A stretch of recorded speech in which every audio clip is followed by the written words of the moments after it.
Eagle 98.1 Game Day is on. Presented by your local Super Chevy dealers and Yingling Flight. This is LSU football. Nussmeier drops back, forced out of the pocket, moving to his left, looking downfield, throws back in the end zone. Caught by Xavier Thomas. Touchdown, Fighting Tigers. Nussmeier, quick step, fires across the middle. Catch going to be made. Off to the races, Kyle Parker. Katie bar the door. Touchdown, Fighting Tigers. LSU football on Eagle 98.1, the flagship home of the Tigers. Today from Tiger Stadium, it's the LSU Tigers and the Arkansas Razorbacks. Now, here's Charles Hanagriff and Matt Musso. The flagship in downtown Baton Rouge. Welcome to Eagle 98.1 Game Day. I'm Charles Hanagriff along with Matt Musso and our entire staff here at the flagship as we walk you up to the kickoff of this morning's game between the LSU Tigers and the Arkansas Razorbacks. In another dimension, this game might have been one with a lot of meaning as far as the postseason went for the SEC championship game, the college football playoff. However, both of these teams have had their seasons go horribly wrong, both with interim coaches, one with probably a backup quarterback today, and two teams trying to find some meaning. That's going to be kind of our key word here today. Some meaning in the rest of the season, 25% of which still remains on the schedule for LSU. Will it be a situation where some players will put some things on tape, will put them forward toward next year, whether it be here or somewhere else?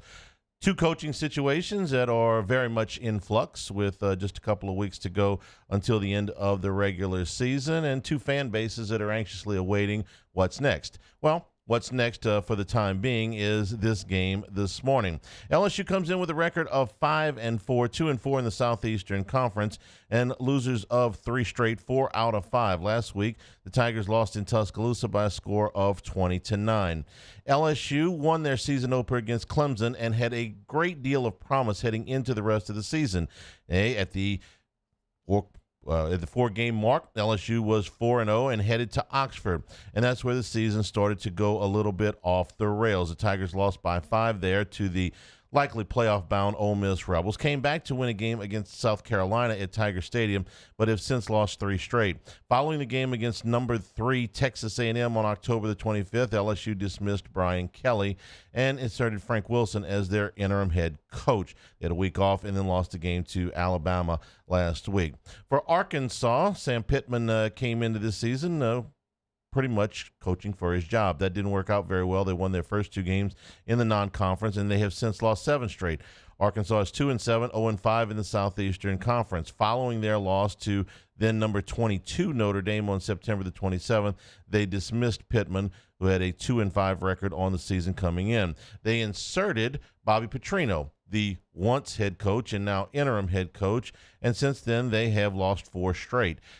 A lot of points scored, a lot of points against. For Arkansas, this is a team that, well, number 3 in the conference in total offense, but last in the conference in total defense. So it's 2 teams searching for some meaning today, Musso. That's the best word I can come up with.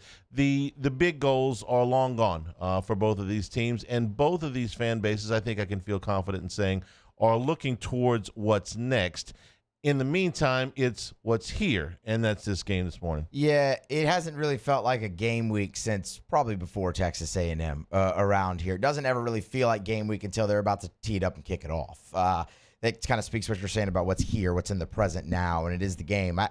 Look, man, I'll tell you right now, one thing I'm interested in is how LSU performs against an athletic quarterback like Taylon Green. That's been a kryptonite of Blake Baker's defenses here for 2 seasons now. When you're looking to put things on tape, it's not just necessarily for the players. It's also for the coaches. A lot of them are going to have to look for new jobs. Look, I don't know what Blake Baker's future is going to hold, but that is something that I think is of paramount for a lot of different reasons, that being one of them, and also what happens for LSU, obviously, today in the game. We'll talk plenty about that, but you know, it's kind of just a countdown. These feel more like a little check mark now. Okay, you got through another game. You got through another game. You're closer to hiring your next head coach. The 2 quarterbacks are probably the most compelling story of the day. Taylon Green is probably the fastest quarterback that LSU has seen all year, and he is capable of taking over a game. His inconsistency has been probably the thing that has held him back the most. For LSU, we're likely to see Michael Van Buren today in place of Garrett Nussmeier.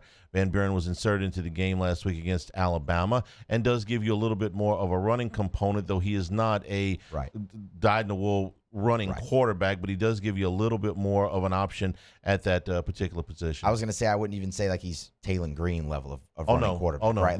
Like the contrast between those two is vast. He can extend the plays. He's got some power behind him as well if he wants to go through a tackle. But this isn't Jaden Daniels that you're going to see out there, right? More athletic than Garrett Nussmeier, not as athletic as Taylon Green. I think would be probably a good box to put Michael Van Buren in. And we'll see. He has started 8 games in the Southeastern Conference, and that was with Mississippi State last year. So if he does, in fact, as we expect, get his first start of the season today, it will be seasoned hands that the Tigers put their offense in. We're glad you're with us here early this morning.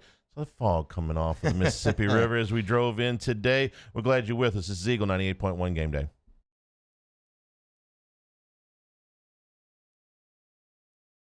Today, we are shaping tomorrow. We are researching how extreme stress impacts the immune system, from trauma victims to athletes and even astronauts.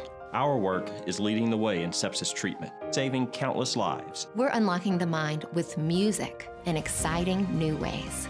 Our Lady of the Lake Health and LSU are improving the health of our state. That's the impact of champions. Imagine the impact we'll have on the future. Together, we roar.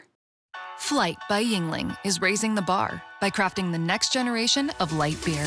With only 2.6 carbs and 95 calories, this is premium refreshment 6 generations in the making. Flight by Yingling. Raise the bar.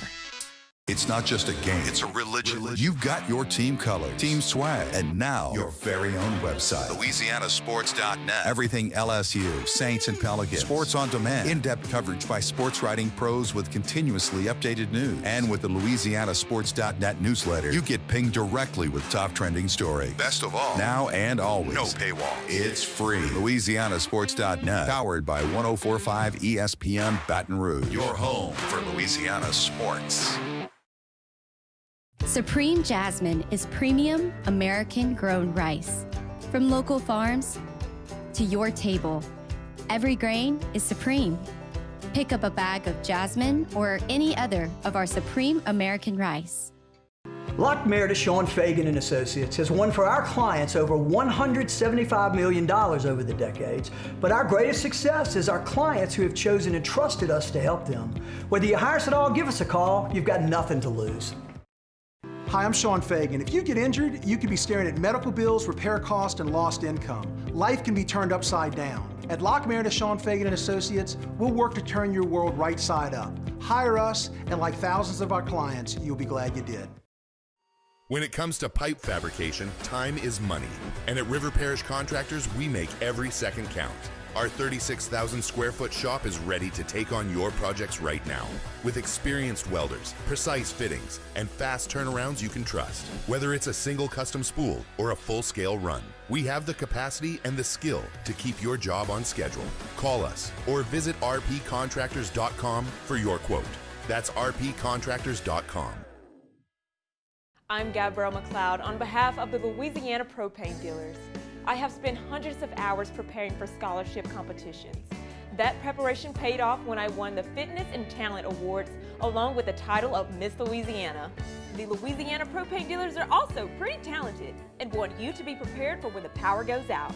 Visit LouisianaPropane.com to find out about propane generators. 98.1. Eagle 98.1 Game Day. Skull Session. Offense. Presented by Gulf Coast Bank. Gulf Coast Bank, the bank that cares about you. Now from the LSU Sports Radio Network, here's Gordy Rush. All right, LeBear's countdown to kickoff, just a little under 5 hours right now. Make LeBear's your game day headquarters, watching in the sportsbook all of the games today in college football. Gordy, good morning. Gordy? Yeah. Yeah, good. Hey, good morning. So these morning games are a little bit of a shock to the system for most LSU fans, but we know all about that. So let's talk about the offense and what it looked like last week when Michael Van Buren, who we feel like is likely to get the start today, is in there. He replaced Garrett Nussmeier early in the second half of last week's game. Well, yeah, I thought we only got a sample of it. But a couple things that really jumped out at me is that, one, I thought he did an incredible job of hanging in the pocket and allowing some of the routes to develop. Everybody's been playing some sort of zone on LSU, either rushing 3 or 4 people simply because they've been able to handle LSU's running game, and they know that LSU's kind of been one-dimensional and playing a lot of double zone and what have you. I was really impressed the way he was patient and stepped up in the pocket. The second thing that jumps out at you was that, obviously he was able to make some plays with his feet, and I think that's imperative when people are dropping like that he does that. I'd like to see some more RPOs with him keeping it as a run option. I think that would really add to the run game. But those were my impressions when he was in the game. Gordy, the line score for him, 5 out of 11 last week, would look a lot better. We graded 4 drops on his stat sheet, and certainly the one to Trey'Dez Green may have resulted in a touchdown. If nothing else, it would have resulted in a very long gain. So when you look at Van Buren as a passer, I think he gets labeled as a running quarterback, which I don't really feel like he is. He's more athletic than Nussmeier, but I think more of a threat with his arm than with his feet. Yeah, look, he threw for over 300 yards last year against Texas A&M, and he put 28 points up on Georgia at Georgia when he was at Mississippi State. Now, he's truly a dual-threat quarterback, and he can throw the ball. He's a spread-the-throw quarterback that is able to buy some time and make some plays with his feet. I'm excited to see him play a little bit, and if Garrett is obviously he's got some sort of injury. The problem with Garrett going out there and being limited is that not only are people dropping 8 and feel like they can get home with 3 or 4 people on a Nussmeier that's limited mobility wise, but if he can't stretch the field, in addition to all of that, then everybody is sitting on the middle of the intermediate routes. And it's just really hard. I mean, people are dropping 8. Last week they were dropping 8 defenders, and LSU had 4 receivers in route. So it's 2-to-1, and it's hard to find seams. Gordy, it feels like, and I'm not on the practice field, I don't know. It feels like this is the same injury that Garrett Nussmeier has had pretty much since August, since August camp. Could he play today? This is just my feeling. And nobody's told me anything. This is an injury that could you get through? Yes, and he has. But it's much better to sit him and let him get healthy. And if that lasts for the rest of the season, so be it. But he has played through this thing that has limited him in one shape or form in pretty much every game since the opener. And it just feels like this is a natural progression to the next guy because Nussmeier has toughed it out as long as he can, and it's hurt him, it's hurt the team at times, and it's time just now to say, listen, it's time for you to go heal. That's the way I see it from the outside. And for me, for me, in a perfect world, you sit these 2 games. Let's see how you feel against Oklahoma. It'll be your last game, and you've got to feel clean against Oklahoma. Otherwise, I think it's just hurting his NFL stock, right? And I mean, all this stuff's going to come out in January. The knee, the abs, the arm, the dead arm issues, whatever's happened when they sit down and they pull up the trainers' records and the doctors talk about all the injuries, then we'll get the truth and everything else that happened. But to me, you don't need him against Western Kentucky, and you don't play him today unless something happens to Michael Van Buren. And something that wasn't talked about last week is that Colin Hurley didn't travel. Emil Picarella, who's the walk-on from U-High, was the 3rd quarterback. So what happens if something unfortunately would happen to Michael Van Buren? I don't know. Yeah, you tell me. What would happen today? I think he plays. I think okay. he's got to play. And unless you're in an SEC game. And look, I think Emil Picarella is a capable quarterback. In any normal year that's not, the transfer portal and everything else, he's probably at Southeastern or he signed a scholarship somewhere. LSU was quarterback low, and the kid always dreamed of being a top PWE. Emil Picarella. Musso, write that down. Okay. Emil Picarella. Okay.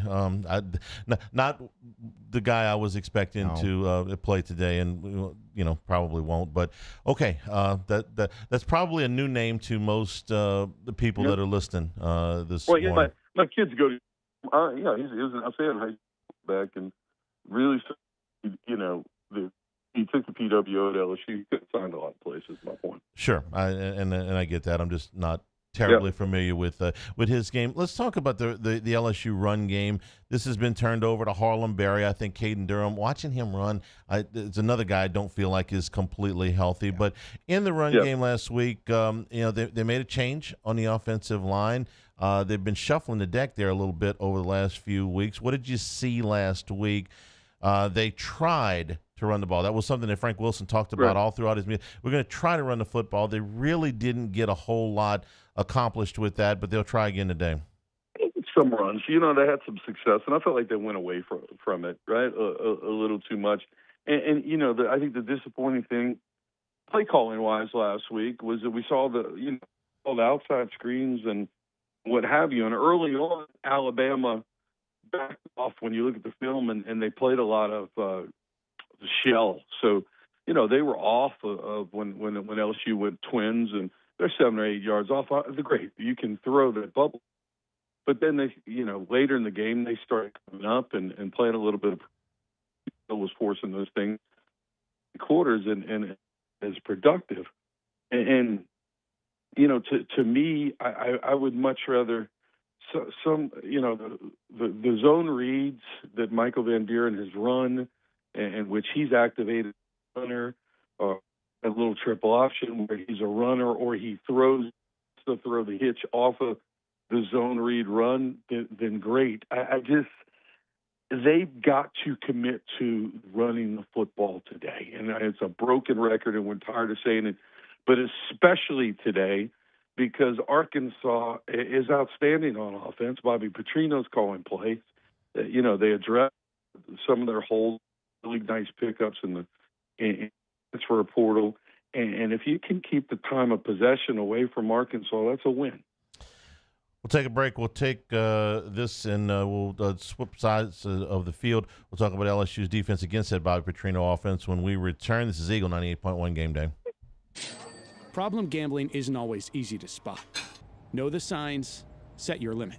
Learn more about healthy gambling habits by visiting us online or text or call for free, confidential help now.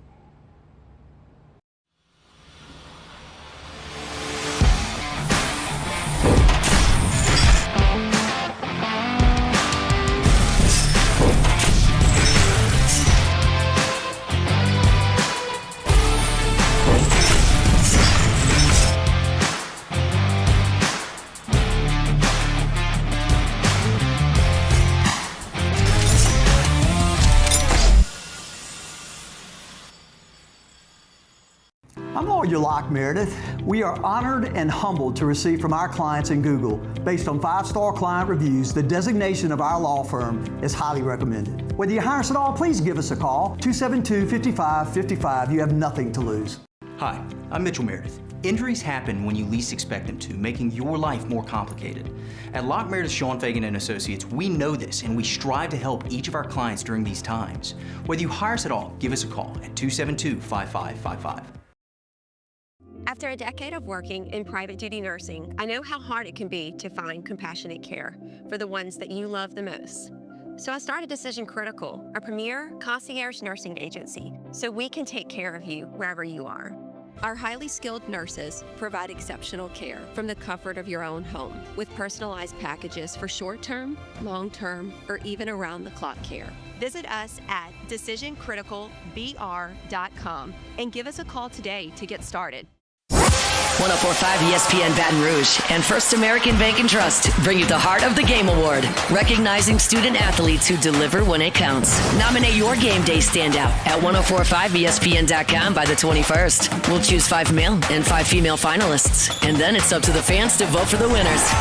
Each winner gets a $250 gift card, a custom award, and the spotlight they've earned. Presented by First American Bank and Trust, a banking tradition since 1910. Banking on the go? Our mobile app makes it effortless. But at Campus Federal, you're more than just an account number. We build relationships with our members, supporting you from saving for college to owning your first home. If you're buying a car, planning a home renovation, or a vacation, we're here to help. Campus Federal Credit Union, your trusted financial partner for every stage of life. Start your journey today. Hi, I'm Mitchell Meredith. At Locke Meredith, Sean Fagan and Associates, we know each case and client are unique, and that no two cases are the same. But one thing remains constant, and that is our passion to help our clients. 98.1.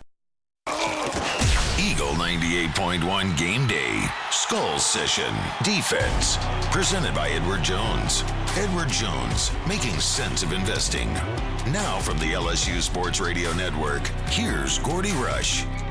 And we are here in the studios. We'll be at Rouse's for the postgame today following LSU and Arkansas. Let Rouse's cover your game day spread and your holiday spread with all of your Thanksgiving fixings from the deli, the bakery, all of your beer, all of your wine, all of your spirits. You're heading into campus today. Stop by Rouse's, just a short drive to LSU. Gordy, I wanted to ask you one more question on the offense. We had a little bit of a bad signal there with you. The middle of the field has been almost utilized by LSU completely. The pass to Trey'Dez Green last week, I thought, caught Alabama so off guard because LSU simply has not attacked in that area of the field. So before we swap sides of the football, give me an idea of if LSU can go in that direction just a little bit today.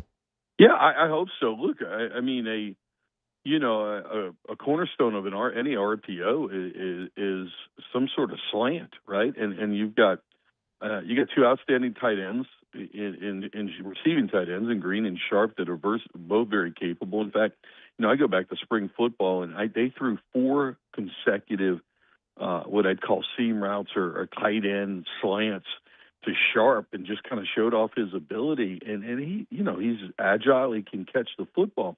And I'd love to get back to a pure zone read or an RPO off of an inside zone in which inside-outside zone in which Van Buren is just reading that linebacker, and if he's sitting on the running back, then throw it right behind him. No question.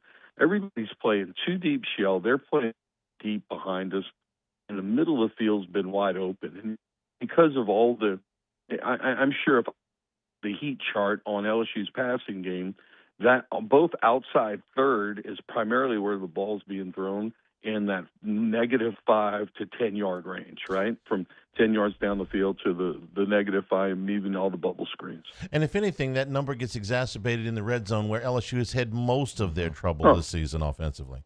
Yeah, I mean, there's so many people. Think about the Tebow jump pass is just is an extreme example. But I mean, how many people are just some sort of play action and do what people are doing to LSU?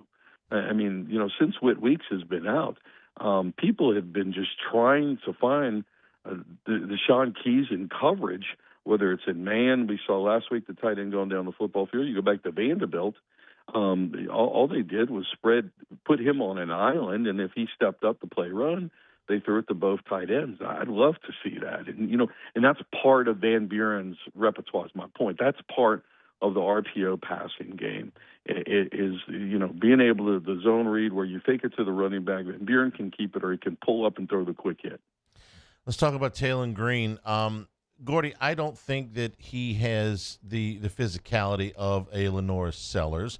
I don't think that he has the shake of a Diego Pavia, but I do think he's probably the fastest quarterback that LSU has seen. He reminds me a lot. You'll remember the name of Matt Jones when Jones was at Arkansas. A very tall quarterback who had great speed and kind of glided. If you kind of know what I'm talking about, he can separate. He's got a long stride, and what Taylor Green to me brings to the table is not the ability to scramble out of trouble and get a first down so much as this guy can take it 60 yards if you give him just a little bit of a crease. So LSU's had problems with running quarterbacks. What do they do with Green today? Well, he gets by him. And to me, that's Harold Perkins Jr. And my question is, can you get the right packaging on the field? And where they were able to have success last week, and I thought they did a nice job containing Simpson, who's not Taylor Green, but certainly could make some plays with his feet, is when they got to the dime package. In the dime package, when they go 6 DBs, Deshaun Spears was in the game. They were able to go 3 linemen and 2 linebackers and keep Keys and Perkins on the field, and then you had Perkins right in the middle of the football field. I think that's ideal. The question is, what do you do on base downs and with your base package in there? Green has 649 yards rushing, 6 touchdowns. He's second on the team, and they did a better job of getting out and going to the portal, and they got some help for him. Mike Washington Jr. is a different back than number 0, Brandon Russell, I believe his name is. Remember, he's the bowling ball kid that was there a year ago, so he's a different kid. I mean, Washington fits this offense. He's explosive. He's averaging 6.5 yards per carry. He has 6 touchdowns. He can bust one, and then Omega Blake is an outstanding, wide receiver they got in from the transfer portal. He's got 661 yards on 50 catches. So better people around him. I'd love for Bobby to come out and try to spread the football field that would force LSU into nickel and dime situations. So it's going to be a challenge. They scored points on everyone. Minus Notre Dame's the only team that really jumped on them at home, and I think held them to 14 or some points below 20, if I recall. But they scored 42 points on Texas A&M. We saw them. They're a pretty good defense. So Bobby Petrino's calling plays. Last year when we played Green, he was beat up and hurt and limited up there in Fayetteville. He's coming off of a head injury, which he didn't finish the game against Mississippi State. He did get the practice during the bye week, and so I expect him to be full speed today. Since Sam Pittman's firing, they've scored 31 against Tennessee, 42 against A&M, 24 against Auburn, 35 against Mississippi State, and they've lost all 4 of those games. Here's my concern with Perkins as a spy. Gordy, he's easily distracted. It is the eye candy will move his head. He will get turned around. He can run with Green. That's not the issue. He's a lousy spy. I'm sorry. He would have been caught under the bridge by the Russians in the Cold War. The ability to move his eyes away from where he is supposed to be has been what teams have done when they have employed the spy. I thought he did a really good job against Clemson. I thought he did a nice job against Alabama. In between there, not so much. So he's got to be more the Perkins that we saw last week in the first week than he has been in the middle of the season. Yeah, let me, and I think it's a good point, and I think is more is he engaged, right? In the big games, he's been engaged against Vanderbilt, especially when we put on the film. I mean, there were loafs, there were just stuff that didn't look. He didn't have a good game, and to me, just one dialed in and one focused. And I think question, right? And our question: how's that? After giving a good effort against Alabama, it's an 11:45 game. Arkansas is the king of 11:45 games. A lot of them. We don't. And in the Tiger Stadium, the Tiger Stadium is going to be 50,000 people today. And so it really doesn't help you being out there. And, you and I have always talked. Home field certainly is an advantage, what have you. What you worry about most is things that are abnormal, right? And abnormal means when you don't have energy in the stadium. I don't care if it's on the road and a dull thing that puts you to sleep, or if it's a home in a situation like this. And that leads to players being hyped, players playing with energy, and players playing with focus. And I think that's a key for Perkins. For the big games, he's going to play. He's going to show up. 50,000. I said 65. I'm such the optimist. I was with 60. Actually, Haney's is where I was. 60? Well, I mean, you may be closer to the truth than it won't be 100,000. We know that. It won't be close to it. There's going to be some empty seats. Gordy, you and I were doing this show for Bobby Petrino 1.0. I think we're on Bobby Petrino 4.0 or something like that. Right. Now, what's different about the way he calls games now than when he was in his – look, he and Les famously did not get along, but those were some really good Arkansas teams that came in here when he was there the first time. What's different now about how Bobby Petrino runs his offense? I think he's been able to adapt over the years, right? And you know, whether he had Lamar Jackson at Louisville and we played him, you know, in that bowl game. I think he done an excellent job of spreading the football field and getting people in space. And, you know, more like Green that just simply got better people around him this year, and they're more committed to the run game. And so they're a little bit more balanced. At times, seen him a little pass out, and he's at his best. They're balanced, and you think back to,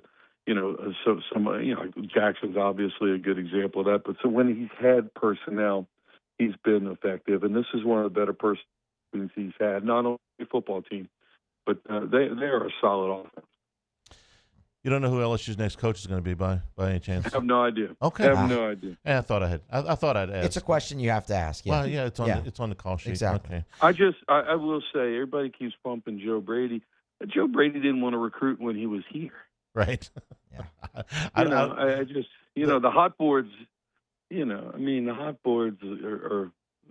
I know it's clickbait, but I don't know who the next coach of LSU is going to be. I knew you didn't, but I thought I would ask. Thanks for asking. I'm going to say something about those hot boards as somebody who deals with gambling odds every day on our daily show. The odds for coaching changes are among the worst that are put out. First of all, they're not put out by Las Vegas. They are put out by offshore books, and there's a difference, right. Okay? The second thing is that this is a very, very, very limited market, okay? It's not like somebody can go out there and put a six-figure bet on somebody to be the next coach because they've got some inside information. These are largely bets that, if you can make them at all, are limited to a very small amount of money. So when we talk about point spreads moving because of money or somebody knows something, somewhere, it really doesn't apply in these coaching markets. Yeah, it's fun to talk about, but I could make Donald Trump the 50-1 choice to be the LSU's next coach. Just like you said, it's clickbait. So I wouldn't put a whole lot of stock into what those boards say. Yeah, I don't either. I mean, I remember when they had 30 names over at TJ Ribs, and who was it? Emmerich brought Terry Saban to go eat over there. Nick wasn't even on the board, and you go back to stories like that, and then you add all the extras, and where I give up on is, I think Eli Drinkowitz is an outstanding football coach, right? He's making $9 million a year at Missouri. So if he was the next coach at LSU, and we've heard what the governors had to say, certainly you're going to have to pay him more than you were paying what Brian Kelly was making. How's that going to go over? And so between, all the governor asking for reasonable incentive-based contracts that have nothing to do with the way the markets go, and that's when I throw my hands up. And good luck, Burge. I love you. Love playing with you. I'm not getting into this conversation. I'll tell you one thing, though. If Terry Saban has lunch at TJ Ribs this week, it will not go unnoticed. No, it would not. The last time she snuck in and out of there the last time. If she had lunch at TJ Ribs this week, I think somebody would recognize her. Gordy, have a great call. We'll talk to you next week. Okay, Charlie. Bye. All right. Our LeBears countdown to kickoff, about 4.5 hours, a little under 4.5 hours to kickoff. We'll take a break. Shea Dixon is with us. When we return, we'll talk about how the coaching change has affected LSU's recruiting. That's next. Eagle 98.1 Game Day. Discrete services to address your specific needs. We empower men to reclaim their health and confidence. Visit yourgoodwood.com. I'm lawyer Collins Locke Meredith. Among the most important factors to consider when you're hiring an injury attorney is trust. You trust your attorney will put your interest first, treat you with respect, fairness, and honesty. You trust them to be there for you when you need them. At Locke Meredith, Sean Fagan and Associates, thousands of clients have trusted us to represent them, and for good reasons. Please visit us at LockeMeredith.com to learn more, and whether you hire us at all, give us a call at 272-5555. You have nothing to lose. These ice cubes could have been a thankless bed for an all-you-can-eat salad bar. But instead, they cradle and cool the crisp, refreshing Dos Equis. Nicely done, ice cubes. Hey, we're Big D and Bubba. Wake up with us every weekday morning on 100.7 The Tiger. Download our free Tiger app and take us with you anywhere in the world. The only country station in town that is live and local. 100.7 The Tiger. Looking for cleaner energy? Propane is energy for everyone. And when you're cooking with clean, affordable propane, you're cooking with gas. In the wintertime, nothing heats a home like Louisiana propane. And when you need hot water, propane's got you covered. Oh, and you won't regret that propane generator when the power goes out. I'm Miss Louisiana, Gabrielle McLeod, and to find more information and to find a propane dealer near you, visit louisianapropane.com. While Louisiana politics can seem like they're from another planet, Moon Griffon isn't afraid to bring politicians back down to earth. Listen to the Moon Griffon Show weekday mornings at 9 on Talk 107.3. At Luba, our business has always been focused on people, not policies. We've continued to grow because we've stayed true to our values, committed to providing you with genuine dependability. Because your well-being is more than a priority, it's our purpose. Value Chrysler Dodge Jeep Ram is taking $22,500 off MSRP on the brand new 2025 Ram 1500 Laramie with $22,500 off MSRP with a complimentary 7-year powertrain warranty that comes with all new Bayou Automotive vehicles. If you need sales or service, the crew at Bayou Automotive is going to do right by you. River Parish Contractors has immediate openings for structural steel shop fabricators. Call or text Big Jake today at 318-547-1000 or go to rpcontractors.com and click on employment. River Parish Contractors. Let's get building. We came up with the idea of auctions in August. Gulf Coast Bank does all the work. We display the item, we prominently feature it in social media, on our website, but we do it because it's the right thing to do for the community. Looking for cleaner energy? Propane is energy for everyone. 98.1. Eagle 98.1 Game Day. Recruiting with Shay Dixon from On3 Sports. Presented by WCK Foundation Repair. WCK Foundation Repair. Support your home team. And we'll return here downtown Baton Rouge at the studios of the Flagship. Shay Dixon joins us now. Shay, good morning. Thanks for getting up early with us. I had other reasons to wake up today, Charlie, I guess. But, yep, this is my chief one, number one on the list. I appreciate you putting off coffee for us today. Shay, it's been a tumultuous few weeks for LSU with the coaching change, and Frank Wilson is the interim. LSU did have one decommitment since the last time we talked. Anthony Lafayette is headed to Miami. Tell us a little bit about what happened there. Yeah, this is what I would describe as the sort of your garden variety decommitment in a coaching change, Charlie. A kid who is not a Louisiana native. He's not a border state kid. He's from the Orlando area over in Florida and had been early on kind of seen as a sleeper prospect when Blake Baker, LSU's DC, and Kevin Peoples, the DN's coach, made the move to offer him. He commits over the summer ahead of his senior year.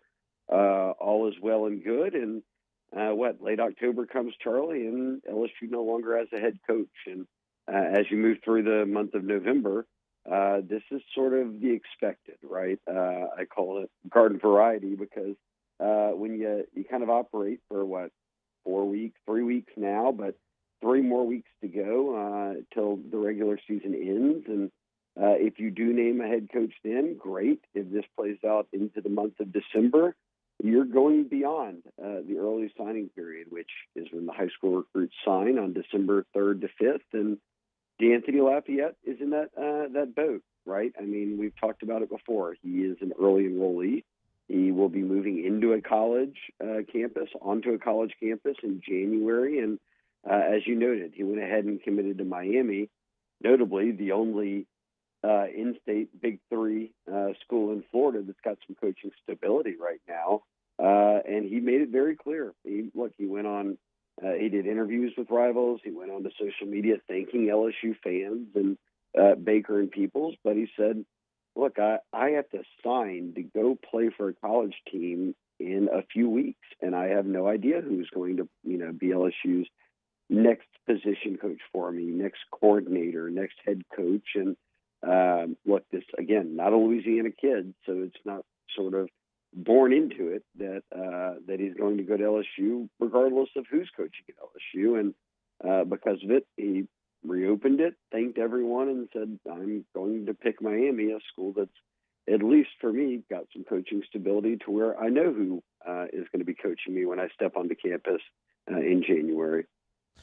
Shay, I know I'm not the only person or the first person to bring this up, but college football regular season ends on the 29th of November. I'm looking at my calendar here. 4 days after that, 96 hours after that, the signing period starts. LSU is not the only team in this boat. Penn State, Florida, Auburn, Virginia Tech, UCLA, Stanford, Oklahoma State. I mean, I can list teams here for 10 minutes that have to put a coach in place or go into national signing date without a coach, which, seems like a tough way to fly. I can't be the only person that is looking at this going, wait a minute, we need to rethink the calendar here, guys. Just if nothing more than just for a couple of weeks here. Think about the inverse of that, or, the sort of other end of the spectrum here is the teams you all mentioned are on the downside of a season, presumably, if you're having a coaching change.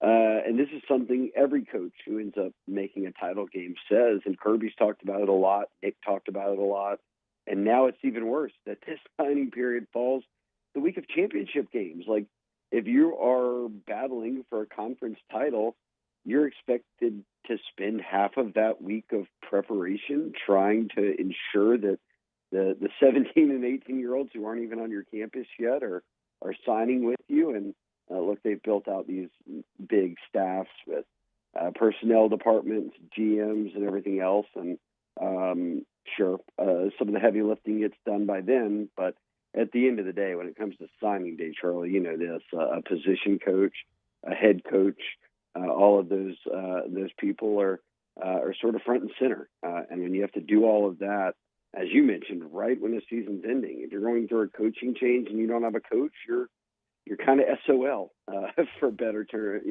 lack of a better term there. And even if you are good enough to make a title game, let's say, you're having to juggle two of the most important weeks of your season simultaneously.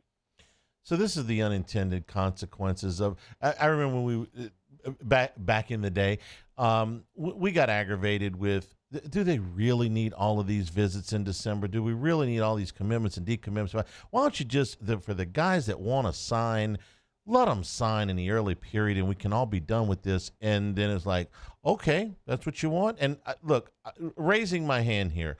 I'm as guilty as anybody. When we were covering recruiting on a daily basis, it was like, listen, we're dragging this out for 2 months. Why don't they have an early signing period? Well, they gave it to us, okay? And now it's like, okay, we careful what you wish for, because I'm not sure that this calendar is a favorite of any coach. Like you said, whether you're coming or going, whether you're in good shape or in really bad shape, this calendar puts you in a bind. So tell me that somebody somewhere in a room is not talking about, hey, maybe we need to rethink this calendar just a little bit. And that goes for the transfer portal as well. And I know they just changed that window.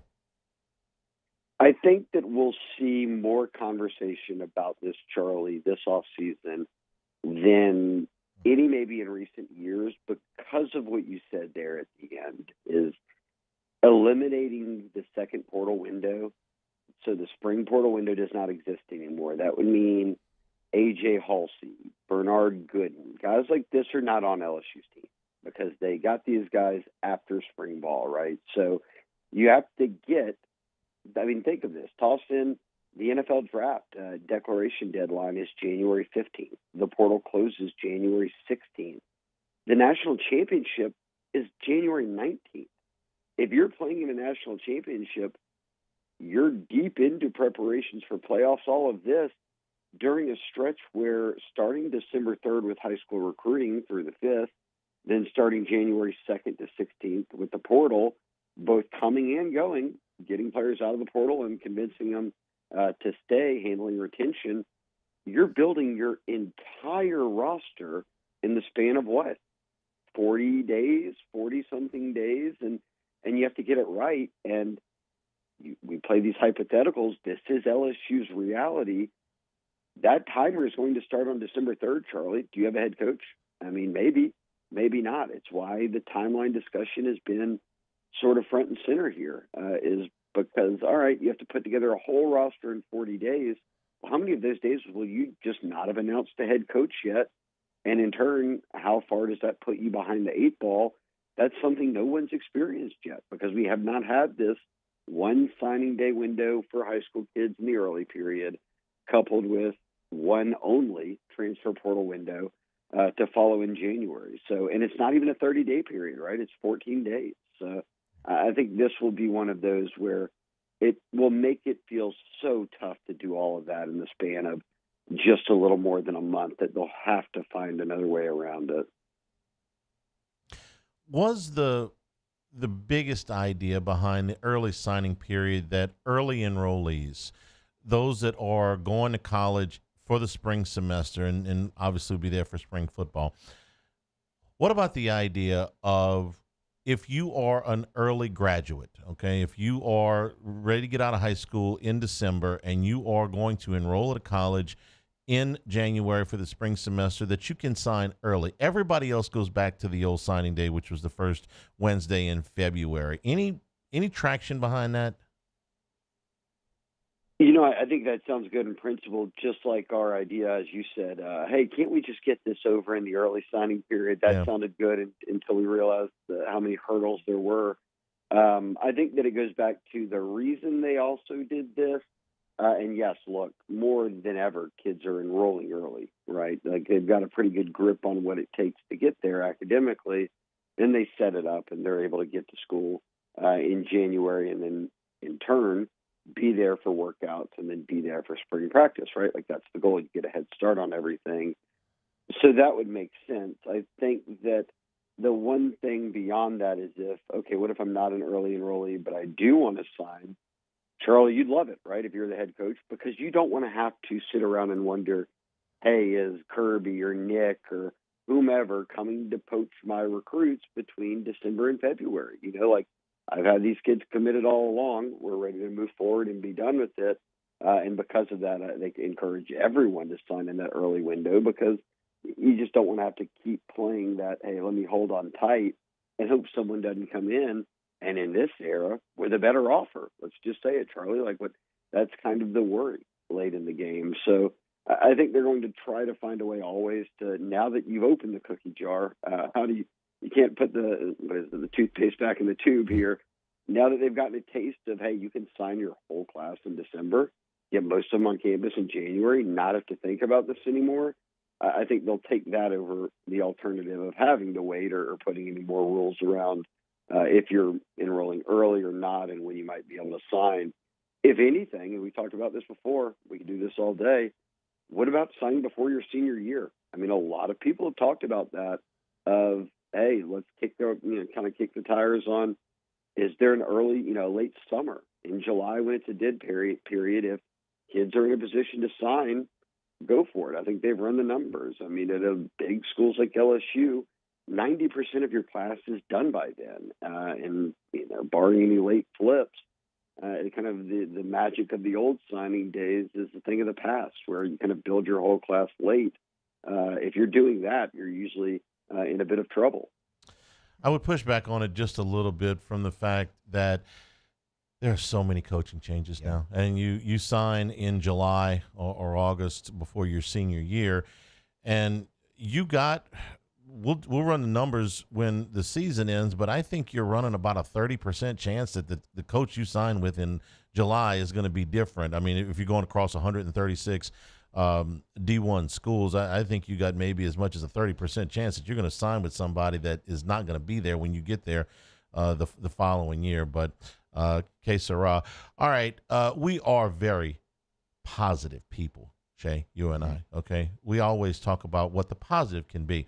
So for these 11:45 in the morning starts that pretty much are universally hated around here, we'd always say, hey, you know what? It gives them more time to recruit after the game. You know, they can visit with some of the kids. So who's on campus today, Shay? Let's be a little bit positive here this morning. Yeah, there we go, Charlie. Okay, we could do that. They've not had many official visitors during the season. We talk about all these changes to recruiting. That used to be like the big thing. Then they allowed kids to take official visits in the summer ahead of their senior year, and that's when everybody does it now. And then you'll see a few sprinkled in late. But a guy that they got committed the day after Brian Kelly got fired, Irvin Johnson, flipped from La Tech over to LSU. He's led the state in receiving yards and touchdowns as a senior. This is your DJ Chark, your Russell Gage, you know, that guy who was a late riser as a senior in Louisiana ends up being a really good college player onto the NFL type of guy, north of 6 foot already. He's your big-bodied receiver. But he's in town this weekend for his official visit. So that's kind of the one notable one that they'll spend a lot of time with between last night and through Sunday. But also, look, Jabari Mack, their top 50 receiver out of Destrehan.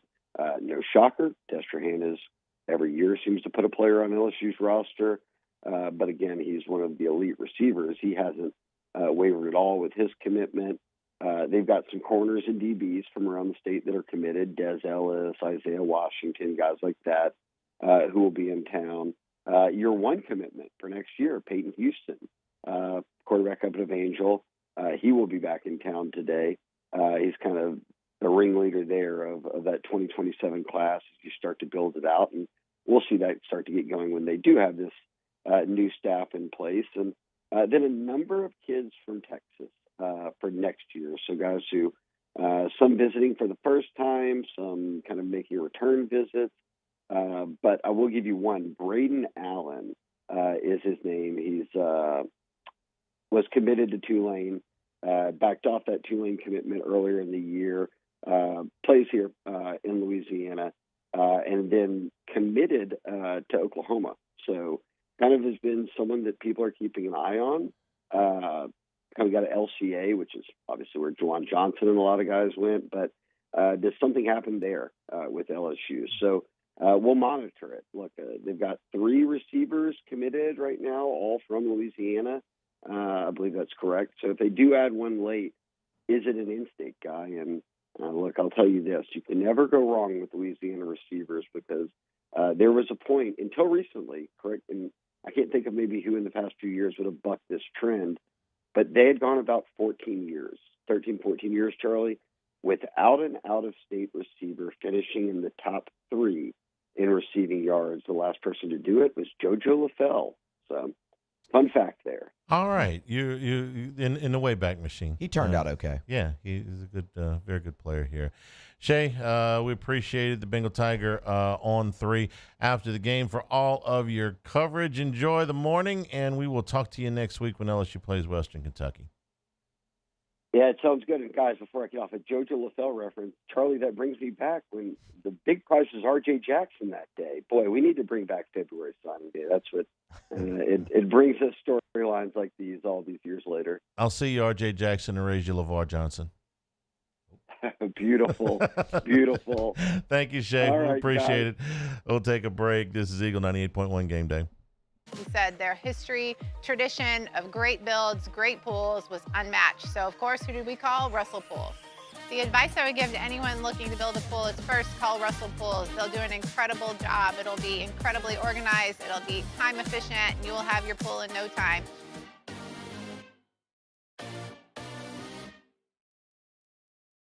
Tiger Country is 100.7 The Tiger. In the car on 100.7 FM or on the 100.7 The Tiger app. 90s country and beyond. 100.7 The Tiger. At Sunshine, we know what you see when you look at your land. Where others may see dirt, you see the foundation you've built your life on. This, it's hallowed ground. It's past, present, and future. We're proud to provide quality John Deere equipment to help you maintain the land you love. Check out our current promotions and learn more about what it means to be powered by sunshine at sunequip.com.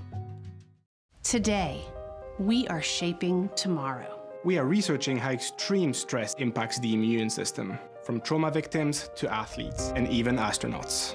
Our work is leading the way in sepsis treatment, saving countless lives. We're unlocking the mind with music in exciting new ways. Our Lady of the Lake Health and LSU are improving the health of our state. That's the impact of champions. Imagine the impact we'll have on the future. Together, we roar. Flight by Yingling is raising the bar by crafting the next generation of light beer. With only 2.6 carbs and 95 calories, this is premium refreshment 6 generations in the making. Flight by Yingling. Raise the bar. It's not just a game, it's a religion. You've got your team color, team swag, and now your very own website. LouisianaSports.net. Everything LSU, Saints, and Pelicans. Sports on demand. In-depth coverage by sports writing pros with continuously updated news. And with the LouisianaSports.net newsletter, you get pinged directly with top trending stories. Best of all, now and always. No paywall. It's free. LouisianaSports.net. Powered by 104.5 ESPN Baton Rouge. Your home for Louisiana sports. Supreme Jasmine is premium American-grown rice. From local farms to your table, every grain is supreme.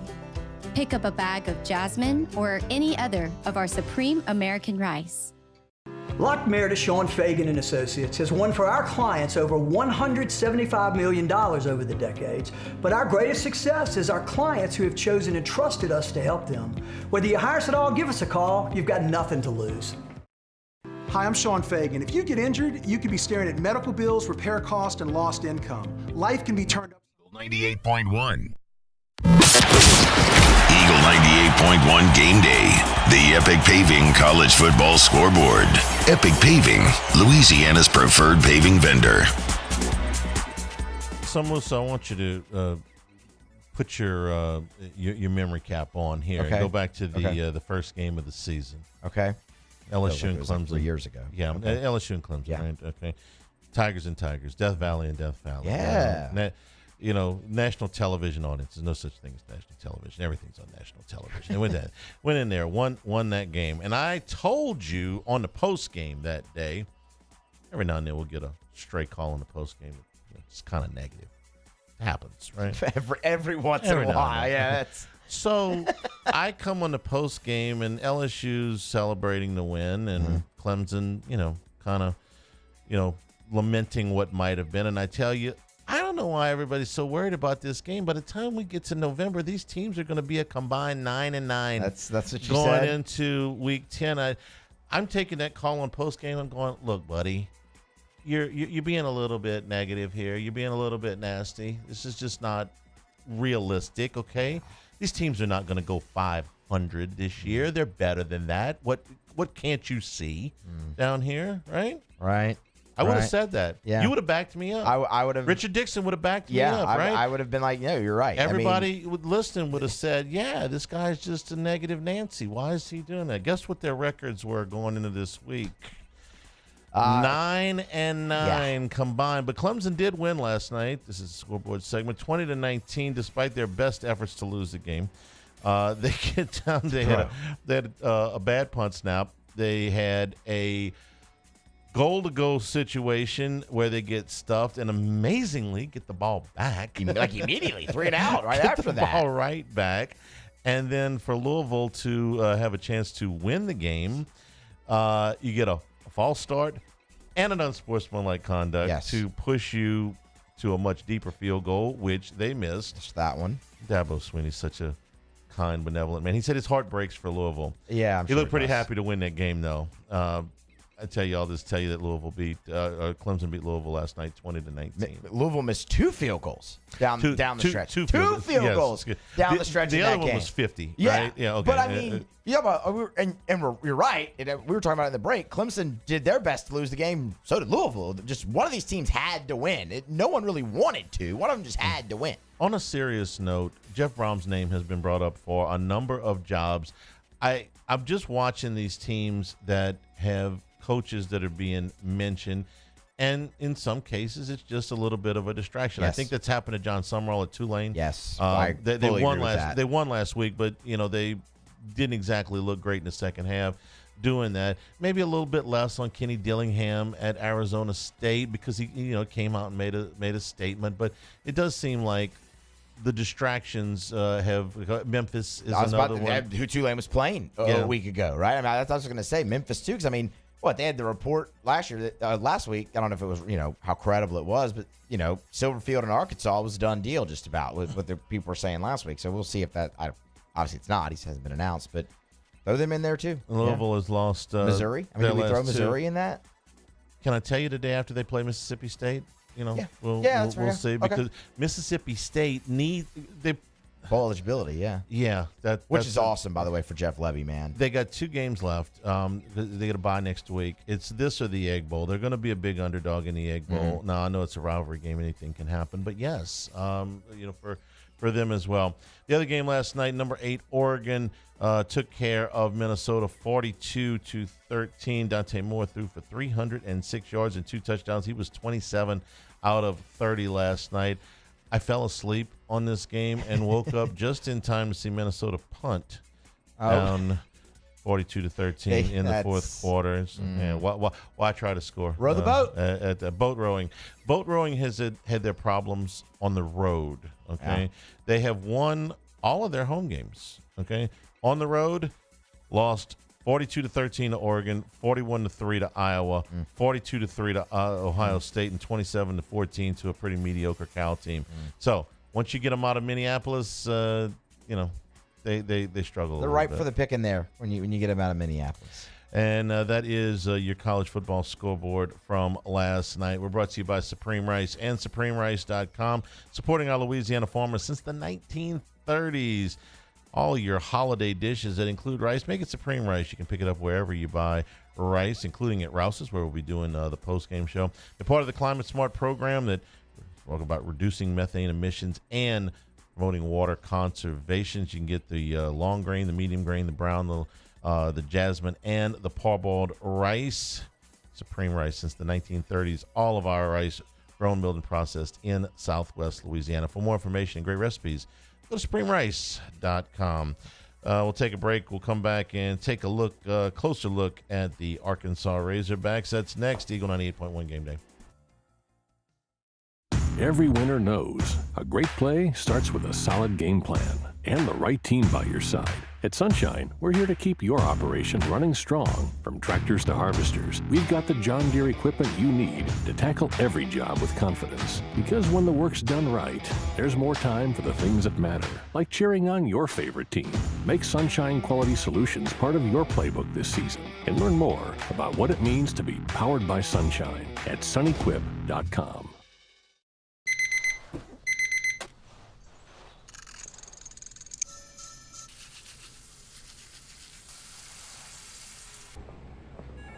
Sometimes you ignore the signs, even when they're right in front of you. Problem gambling isn't always easy to spot. Know the signs. Set your limit. Learn more about healthy gambling habits by visiting us online or text or call for free confidential help now. My father, J.B. Falgu, had a vision of growth for First American Bank and the communities we serve. The bank's foundation was built on his legacy of compassion, loyalty, and dedication. Through his years of leadership, First American has prospered to heights even JB could not have imagined.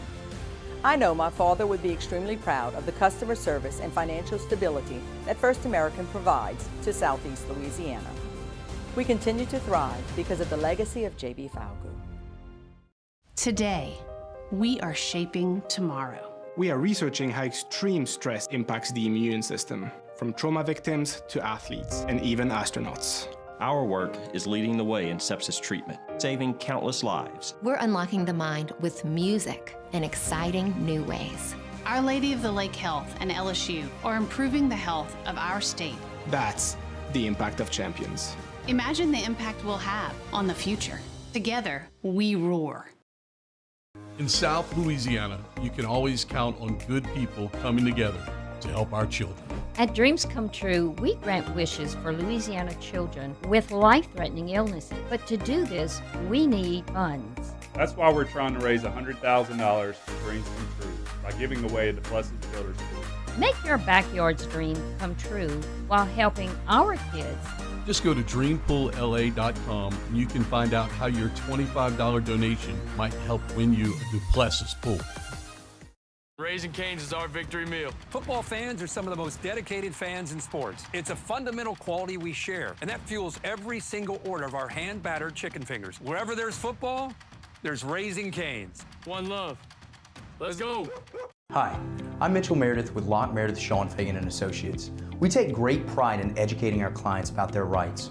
Whether you're injured at work or while you drive, call our office. 98.1.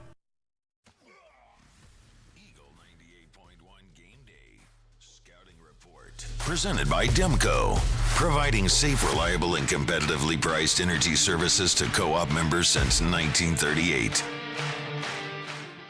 Welcome back in. Eagle 98.1 Game Day. Counting you down. 11:45 a.m. kick in Tiger Stadium this morning. LSU and Arkansas. The old battle for the Golden Boot. We've seen far more close games in this series than we have blowouts on either side between the Tigers and the Hogs. Unique battle this time. Interim coach versus interim coach. Expect another barn burner, most likely in Death Valley. We welcome on Drew Fabianich, the executive director of the Panini Senior Bowl. You can get him on Twitter at @dfabe_SB, Senior Bowl at Senior Bowl. With us on the Hooters hotline for the Scouting Report. Drew, we appreciate the time another week. How are you? Good. Thank you, Matt. I appreciate you having me. Absolutely.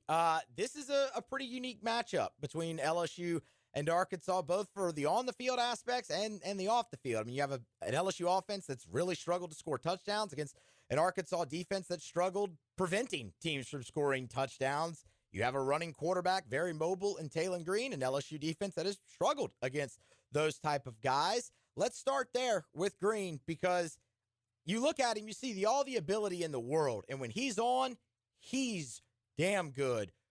But there's also the other side of him that you wonder, okay, which Taylon Green's kind of going to show up. There's definitely some inconsistencies given all the talent that he has. Yeah, I don't disagree with that, Matt. And I think that has to do with when you're a quarterback at times and, you're in bad situations and you're playing catch up a lot. I mean, I think you press a little too much sometimes. And I think that's where he kind of loses it a little bit. But like you said, he's really, really streaky. And, when he's productive, he's really productive. And he's very good with his feet. He is a run threat. He can escape. He can gain a lot of yards with his legs. He just got to make better decisions and not force balls. And, he'll do well. And if they can run the ball, with Washington, it may be a hard day for, LSU defense. And I'm going to tell you this. I mean, I coordinated against Bobby Petrino now, and it's not checkers with him now. It's chess. Okay.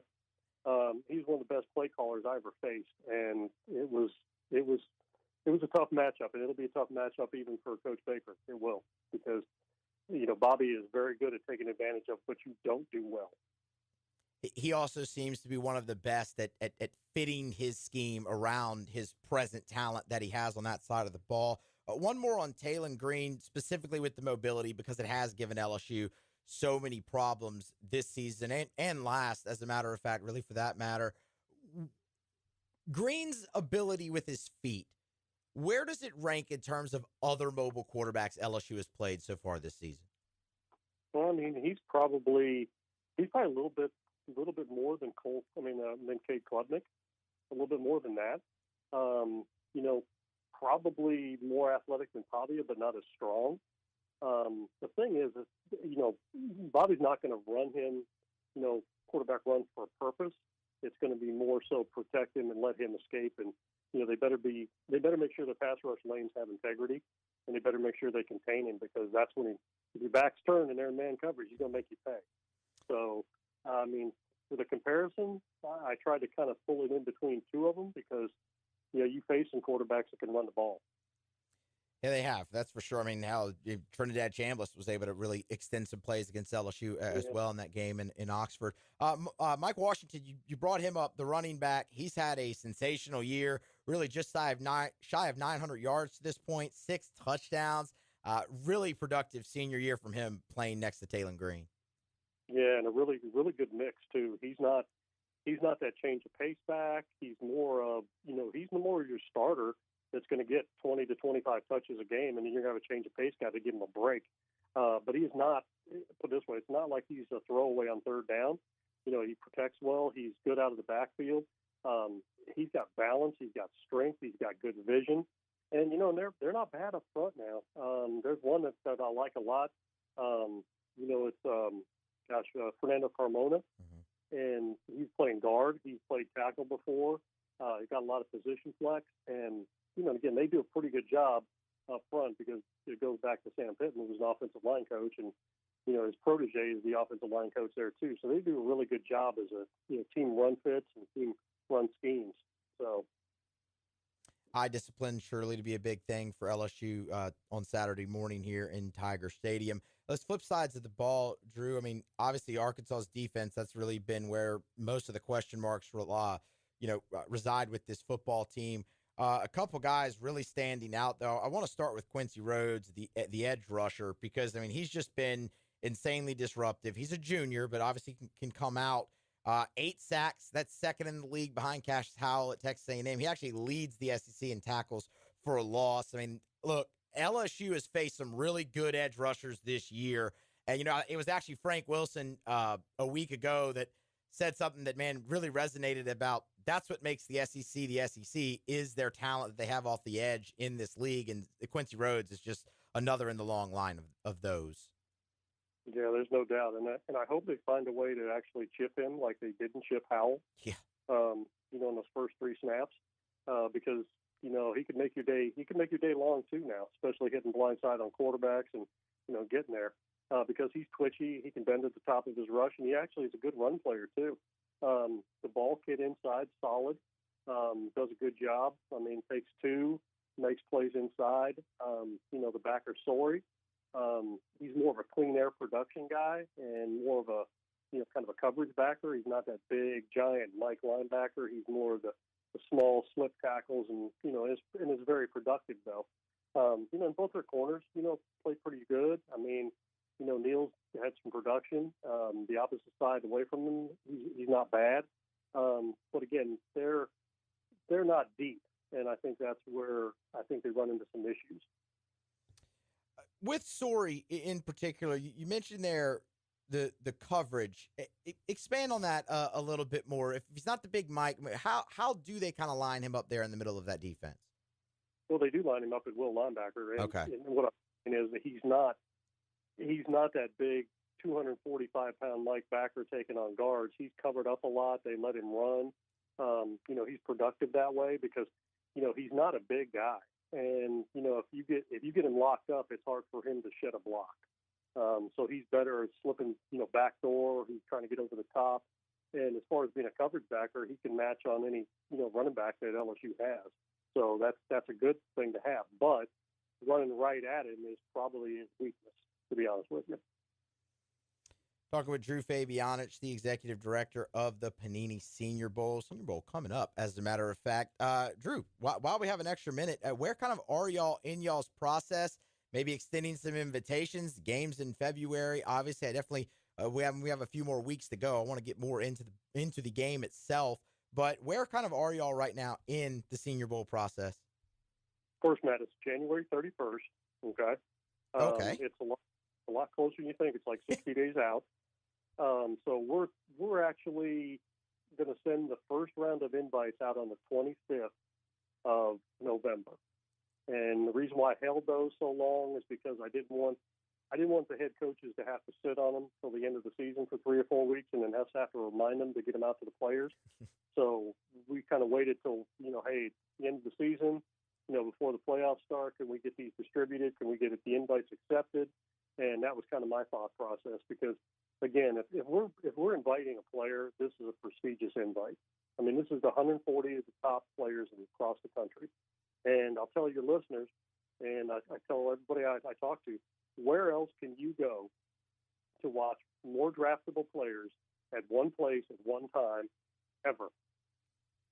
And it's nowhere. Because even if you go to the LSU-Arkansas game, we got more draftable players playing in this game than they do in that game, to be honest with you. It's every single player. Every single player. It's every single player. Every single player. That's what I'm saying. That's why they say the draft, it starts in Mobile for the Senior Bowl. And it's a great event, obviously, just outside the game. And you got the practices. There's all types of other events ancillary to the game that I know y'all put on that I can't wait to get into with you, obviously, as we get a little bit closer. Drew, before I let you go, one prevailing thought here on the game between LSU and Arkansas, one matchup that you're really looking forward to between the Tigers and the Hogs? I would hope that LSU's defense takes Taylon Green and the receivers very seriously, okay, including the tight end. The tight end's a little bit undersized. He is a receiving tight end, but I hope they take him very seriously, and they better hope they stop the run and force them to throw. They better hope that. So, and I'm pretty sure that's what their game plan will be on defense. Like you said, it's kind of playing strength against weakness and weakness against strength. It kind of goes both ways. So it should be a good ball game. And like you said, there's a lot of close games in this series. I'm sure this is going to be one of them. Yeah, I would expect nothing less. It's just, I've watched it all my life. It's just how it always goes, it seems. And weird things happen, too, in this series as well. Drew, we appreciate the time this week, my man. We look forward to doing it again next week as well. Thank you. Thank you. That is Drew Fabianich, Executive Director of the Panini Senior Bowl. This is Eagle 98.1 Game Day. We'll grab a break, come back on the other side for more when we continue to count you down for LSU and Arkansas. Stay here. If you're battling an insurance company because of a wreck not your fault and they're not calling you back or being fair, whether you hire us at all, give us a call, 272-5555, or email Locke Meredith, Sean Fagan and Associates. You have nothing to lose. Hello, I'm Collins Meredith. If you've been injured on the job, you likely have a workers' compensation claim, but you may also have a tort claim which opens up significant recovery rights not normally available for a work injury. If this is you, call us or come see us at Locke Meredith, Sean Fagan and Associates. These are the luckiest ice cubes in the world. They could have been a thankless bed for an all-you-can-eat salad bar, but instead, they've been called upon to cradle and cool a crisp, refreshing Dos Equis. Looks like the lucky just got luckier. Dos Equis. Hi, this is Beth Serena. Welcome to my pool.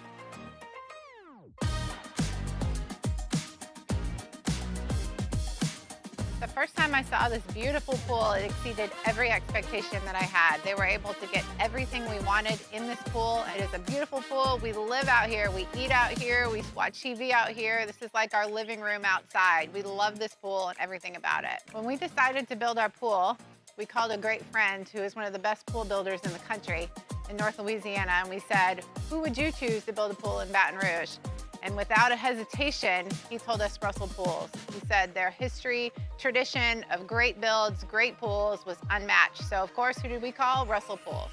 The advice I would give to anyone looking to build a pool is first call Russell Pools. They'll do an incredible job. It'll be incredibly organized. It'll be time efficient. And you will have your pool in no time.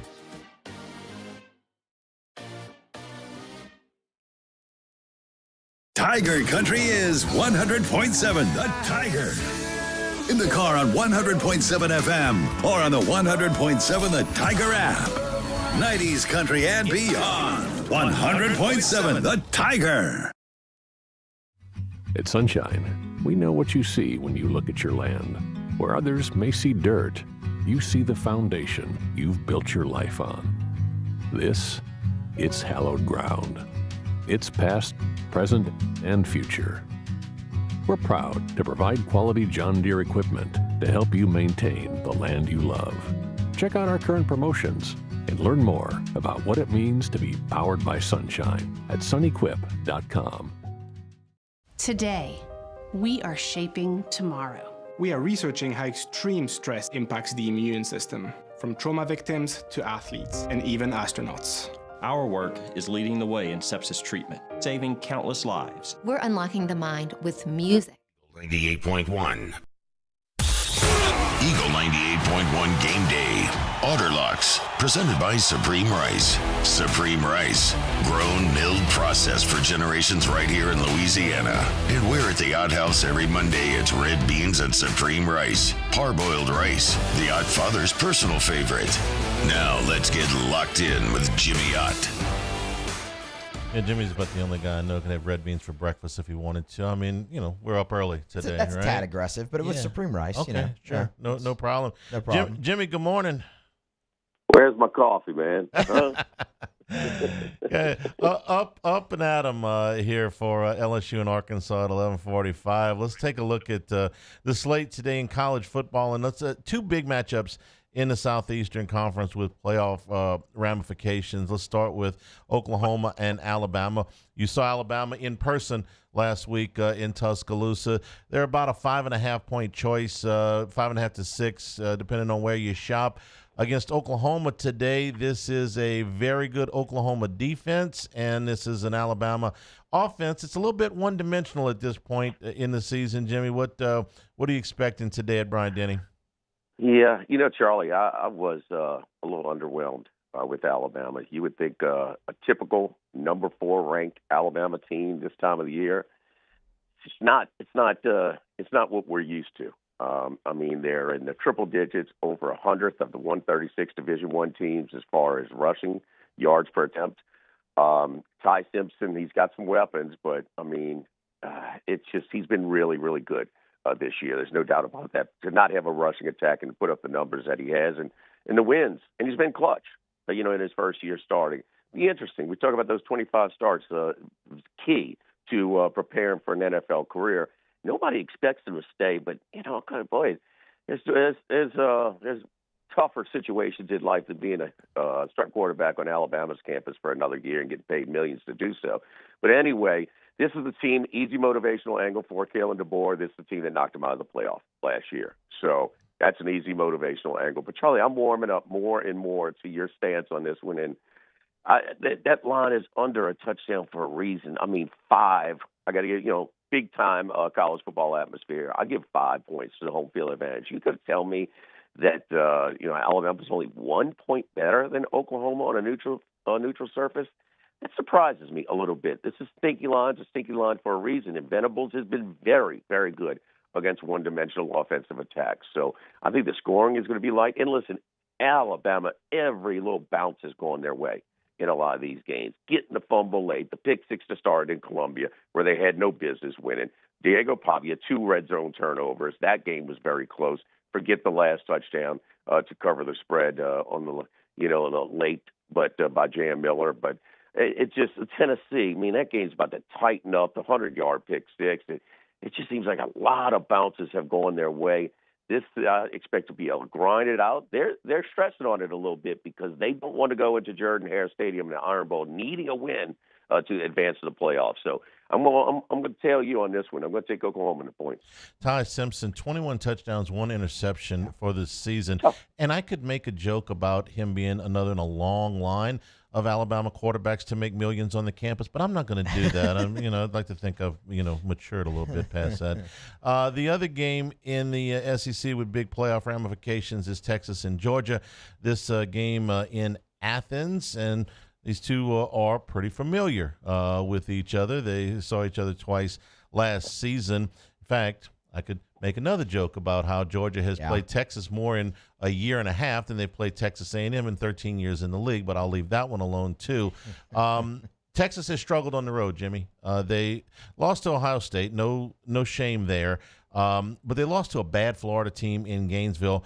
They could have lost to Mississippi State, and they probably should have lost to Kentucky when they were badly outgained in the game. They managed to win both of those contests. So they go into Georgia, where Kirby Smart is damn near unbeatable. He's lost one game in the last 6 years. That was earlier this year to Alabama. So Georgia seems to have Texas right where they want them. Musso, watch how I do this with Charlie. All No right, I'm coulda, watching. shoulda. No coulda, shoulda. It's a shoulda, Charlie. Okay? Yeah. 'Cause when you are down 17 in the fourth quarter, you should lose, okay, in Starkville. And when you get out first down, 26-8 in Lexington, you should lose. So no coulda, shoulda.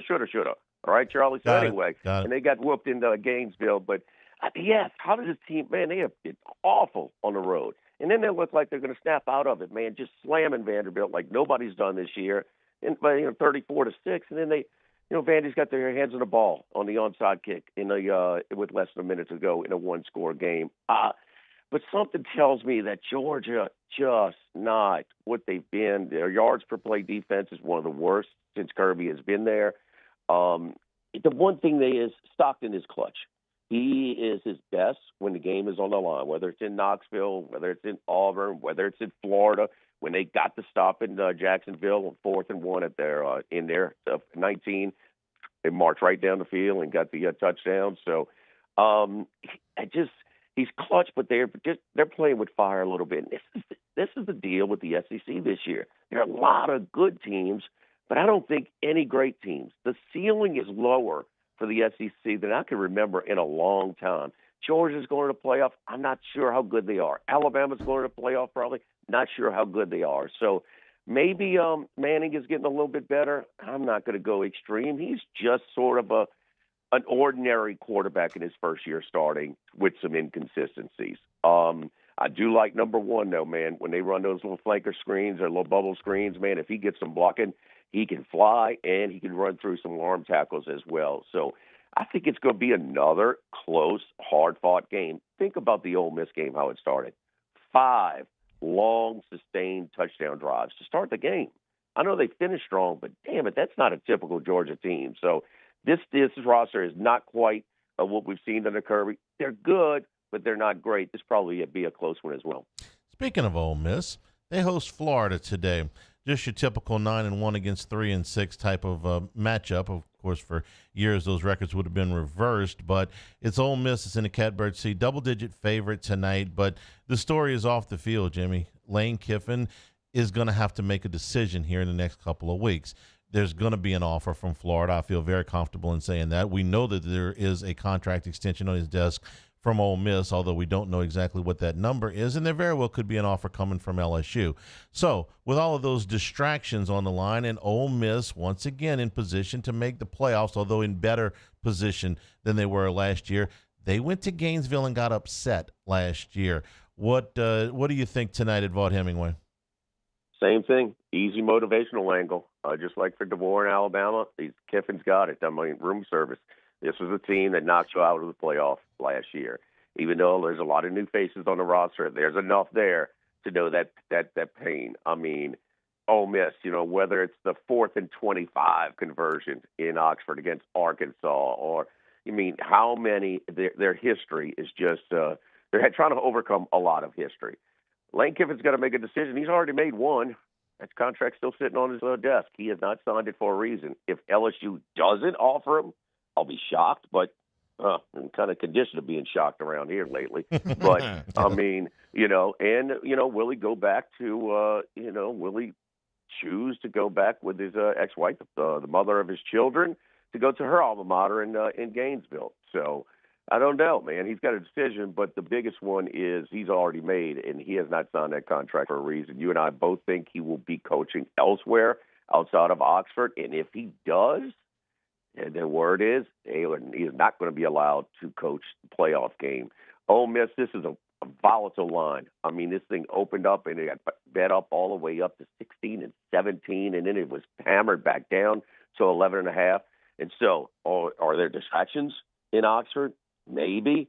I mean, is Florida phoned it in? If you watch the film from last week in Lexington, maybe. So it's a really tough one to figure out. But when it's all said and done, I'm going to go with the revenge spot. I'm going to go with the better team. I'm not sure if Florida is going to show up or not. I'm pretty sure Ole Miss is going to show up, just regardless of distractions. I'm going to lay the double digits with the Rebels today. One more game before we get to LSU, and I only bring it up. It's a matchup of ranked teams, but it's more the visual today. Iowa and USC are playing today at the Coliseum, and it is supposed to rain. You and I talked about this on the Daily Show yesterday, and we were kind of searching our memory banks about games at either the Coliseum or the Rose Bowl where it has been raining. We came up with one where A&M played UCLA on Labor Day Sunday about 10 years ago, where on a Sunday night where it rained there. But we asked our friend Bruce Marshall, who's as much a historian as anybody, the last time he remembers USC in the rain, and he said 1970. He didn't even hesitate. He knew right off the bat. So you got to go back a ways. So Iowa and USC today at the Coliseum, maybe in a rainstorm today. That Bruce Marshall, remembering 55 years ago like it was yesterday. Yeah, I mean, he is something. So, I don't know if we're going to see Bob brought EJ to that game in Orlando, man, with that Penn State Bowl game. My goodness. Oh, the mud, yeah. Lord. Yes, that was. I don't know if we're going to get that, but now listen, the Rose Bowl to the Coliseum, you might, okay, they're both in L.A. officially, Pasadena, but it's about a 2.5-hour drive with normal traffic in L.A., so a little bit south down near Compton with the Coliseum and kind of the rougher part of town. But anyway, man, USC, this kind of, they're so much better, Charlie, at home than they are on the road. Maybe just really, really bad on the road in those Big Ten trips. And I'll throw Notre Dame because they're in Big Ten country. That road trip that came up short as well in that game. So I just think that Lincoln Riley, I think Iowa left something on the field last week. And I know they left something on the field. Both Penn State and Iowa played so hard, and you just can't have that type of emotional effort, that type of tough loss, a true 60-minute game. Got to have a little less in the tank, tonight. So even on a slower track, maybe. It's pretty dry. You can absorb a few raindrops in Southern California, there's no doubt. But I'm favoring the Trojans a little bit in this one. And it's shame on Lincoln Riley. They actually showed and interviewed him and showed the highlights, and he was kind of laughing about using Heward, the left-handed throwing punter with the duplicate number. So I just kind of, man, is this really what we paid for? We got to let's use our bag of tricks, our one trick play that's illegal, that's going to get against Northwestern. I mean, really? I don't know, man. It's just at one point we said that Brian Kelly was clearly a better decision than Lincoln Riley. Who knows? Both of these may be busts, when it's all said and done. So, but today I'm going to take the home team where they're more comfortable. I'm going to take their style of play against Iowa, lay the short number. Saturday morning in Tiger Stadium, LSU and Arkansas, not the season that either one of these teams won. Both of them have fired their coaches. We're seeing two interims today, and we're going to see Michael Van Buren for LSU. So, again, you were in Tuscaloosa last week, bird's eye view of Van Buren, who got his most extensive playing time so far for LSU in the second half last week. What did you see, and what do you think today? And of course the matchup of LSU against Bobby Petrino's offense. Kind of what we expected. I mean, really, I expected more of an effort. I think in hindsight we could look back and gathering information as well. The second half against A&M, Kelly had lost the team. I think that's pretty safe to say by now. And Frank is connected with the players. And they played hard, but they still had the same issues offensively. Can't get in the end zone at all. I mean, 8 of the team's touchdowns were scored against Southeastern this year. 8 of the 23. That was we give Richard Dixon credit for that sobering stat. 8 of the 23 touchdowns this year have been scored against Southeastern. So I don't know if you remember a few years ago, Akron and Bowling Green were 0-10 and they played each other. Okay, well that's like LSU's offense against Arkansas's defense today. Somebody's got to win when LSU's got the ball today. So, Arkansas is dead last by a lot in the conference in yards per play defense, total offense, scoring defense. Scoring defense, total defense. It's a big drop off between the 15th ranked defense and them at 16. So, Taylor Green is really, really explosive. He's fun to watch. He's fluid, but he still can have little inconsistent spots there. It's going to be a weird 11:45 kickoff where, let's face it, it's not, if they're going to have empty seats, it's just how many.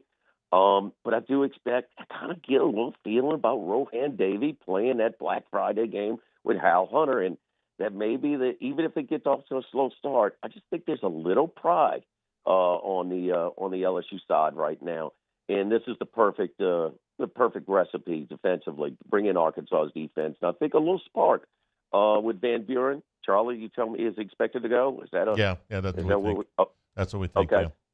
So I think a little spark. A mobile quarterback is what you want when you have a lack of protection. I like how the young running back, the freshman running back from St. Martin's, is starting up. Barry is kind of, looks more and more comfortable hitting it, running more and more natural. So I think LSU's offense finally gets out the gutter a little bit today against a weak defense. And I think LSU wins by double digits today. Just to prove that we're doing our part here. Love that. For a little karma. Since you brought up Rohan, we're going to bring Rohan in for the post game today. He's going to do post game with me today, just for a little bit of a little bit of good karma. Synergies today. there. Don't let him bounce behind the counter in the prepared food section and start cooking jerk chicken. Okay, calm him down. He loves to cook that jerk chicken. And he's good at it too. We'll be at Rouse's for the post game. Jimmy, Thanksgiving is fast approaching. If you're going to be making something with rice, maybe a little rice dressing or something else for Thanksgiving, make it with supreme rice. Yeah, no doubt about that. Powerball rice. Going to do some poke chops, like my dad would say. Poke chops this Monday at the Hot House, man. Thin fried pork chops with red beans and rice. The Holy Trinity, Charlie. Put plenty of bell peppers, onions, and celery in there with a lot of seasoning. Get your ham bone, throw in there. And boy, you talk about good. Supreme rice. It's a great. The powerball rice is restaurant quality rice. It's a long grain, firm rice, man. Really, really outstanding stuff, and all the nutrients of the brown rice. So get the best of both worlds. So the odd tradition, baby, every Monday, the red beans and supreme rice. Let me go get my coffee. Go get your coffee, and we'll see you tomorrow for Football Sunday at the Queen. All right, guys. 10 a.m. tomorrow morning for Football Sunday. We'll take a break.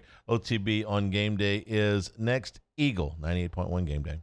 Soar. You imagined, we delivered. Gold. Breck, your #1 park system in the nation. Baton Rouge's home for real rock. It's Eagle 98.1. Foo Fighters. Led Zeppelin. AC/DC. Pearl Jam.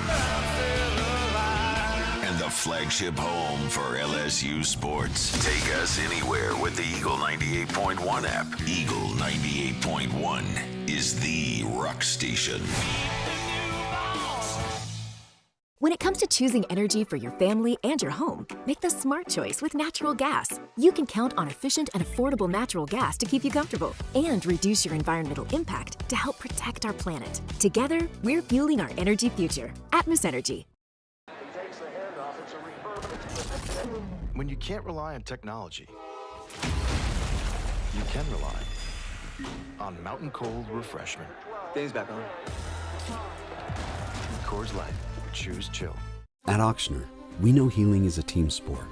That's why we've partnered with world-renowned orthopedic surgeon Dr. James Andrews to create the Ochsner Andrews Orthopedics and Sports Medicine Institute. Whether you're a professional athlete or a weekend warrior, our team of specialists are dedicated to getting you back in the game. So whatever your reasons are for reaching your personal best, we've only got one. You. Ochsner Andrews Institute. Long live you. At Bayou Automotive, we believe in a sales process that puts you first. We want you to experience an easy purchase with clear pricing and great service. Let Bayou Ford and Bayou Chrysler Dodge Jeep Ram be your trusted partners in finding your perfect vehicle. The crew at Bayou Automotive is going to do right by you. At Luba Workers' Comp, our journey began over 30 years ago with a simple belief. Our clients come first. At Luba, our business has always been focused on people, not policies. Through every success and challenge, we've continued to grow because we've stayed true to our values, committed to providing you with genuine dependability. Because your well-being is more than a priority. It's our purpose.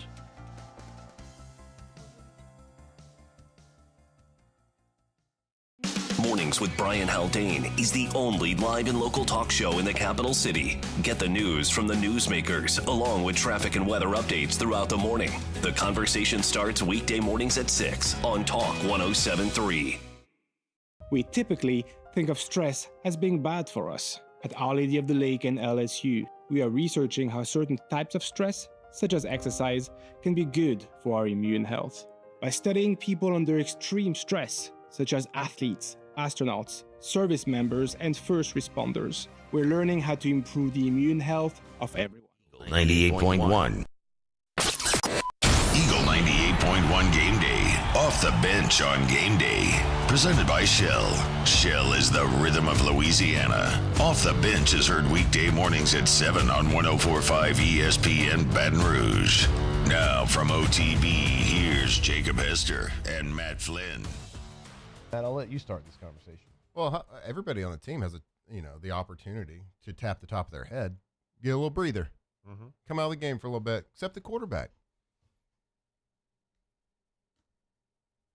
When I was playing, there's nothing more that can get a quarterback out of rhythm, out of sync, than having to sit on the sideline.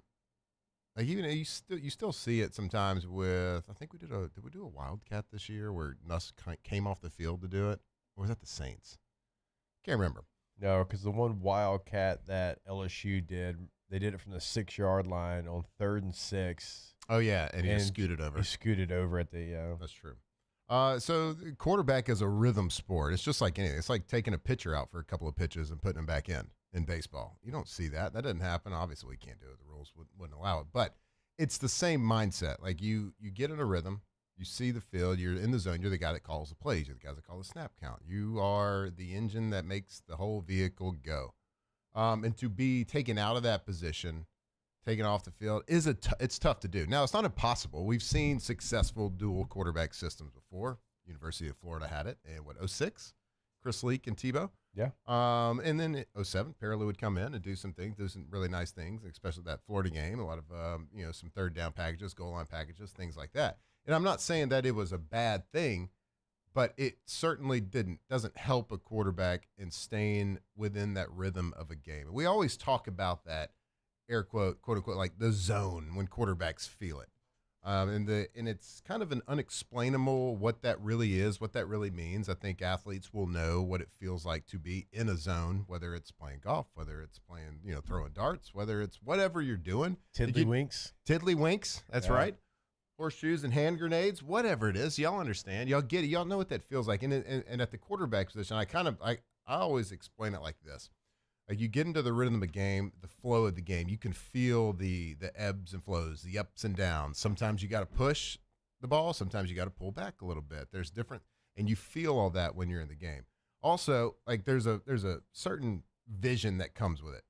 Like if you play Madden or NCAA football, like you understand, like they do a lot with the crowd noise now, where like if it's a tight situation, like the field vision narrows, like you don't see all the buttons, like it's harder to play.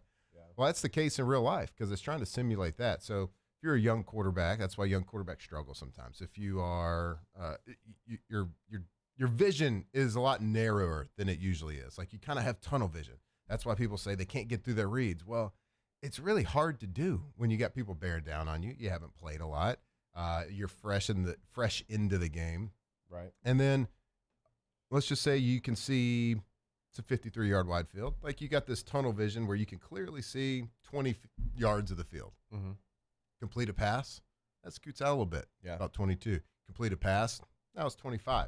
Complete another pass, you're in the rhythm of the game, you're having success. Now I can see 35 yards. And then eventually you get quarterbacks that you say, man, this guy's just in the zone. Right. That means he's seeing all 53 yards of the field. He's seeing everything that is happening top to bottom. He's seeing underfronts, overfronts. He's seeing Sam on the ball. He's seeing hand signals from the Mike linebacker to the safety to the corner to the nickel. You can see everything. You can hear everything. Everything slows down. And it's hard to explain to somebody that's never felt that, but people have felt that in different things in life. Like you're just hyper concentrated. And that's what it is. That's what happens when you're tight, playing under pressure, playing like I can't make a mistake. That vision narrows. throw an interception. That vision narrows a little bit back. Now, the great quarterbacks, that vision widens and you see the whole field faster than others. Sometimes it's slower. Not quarterbacks that are new, quarterbacks that are young, not a lot of experience. On the road at an away environment, that vision is very tight. Yeah. That's kind of how I always explain it to people. And that's a really basic way to explain it, but I think it gets the point across that getting in the rhythm is a huge thing and a huge advantage for a quarterback or any position. And when you change that up and you do like a 2-quarterback system, when you take a quarterback out on a 3rd down or a 4th down or a big play, that vision narrows and you kind of get you out of that rhythm. Now, some quarterbacks are better at it to get out of it.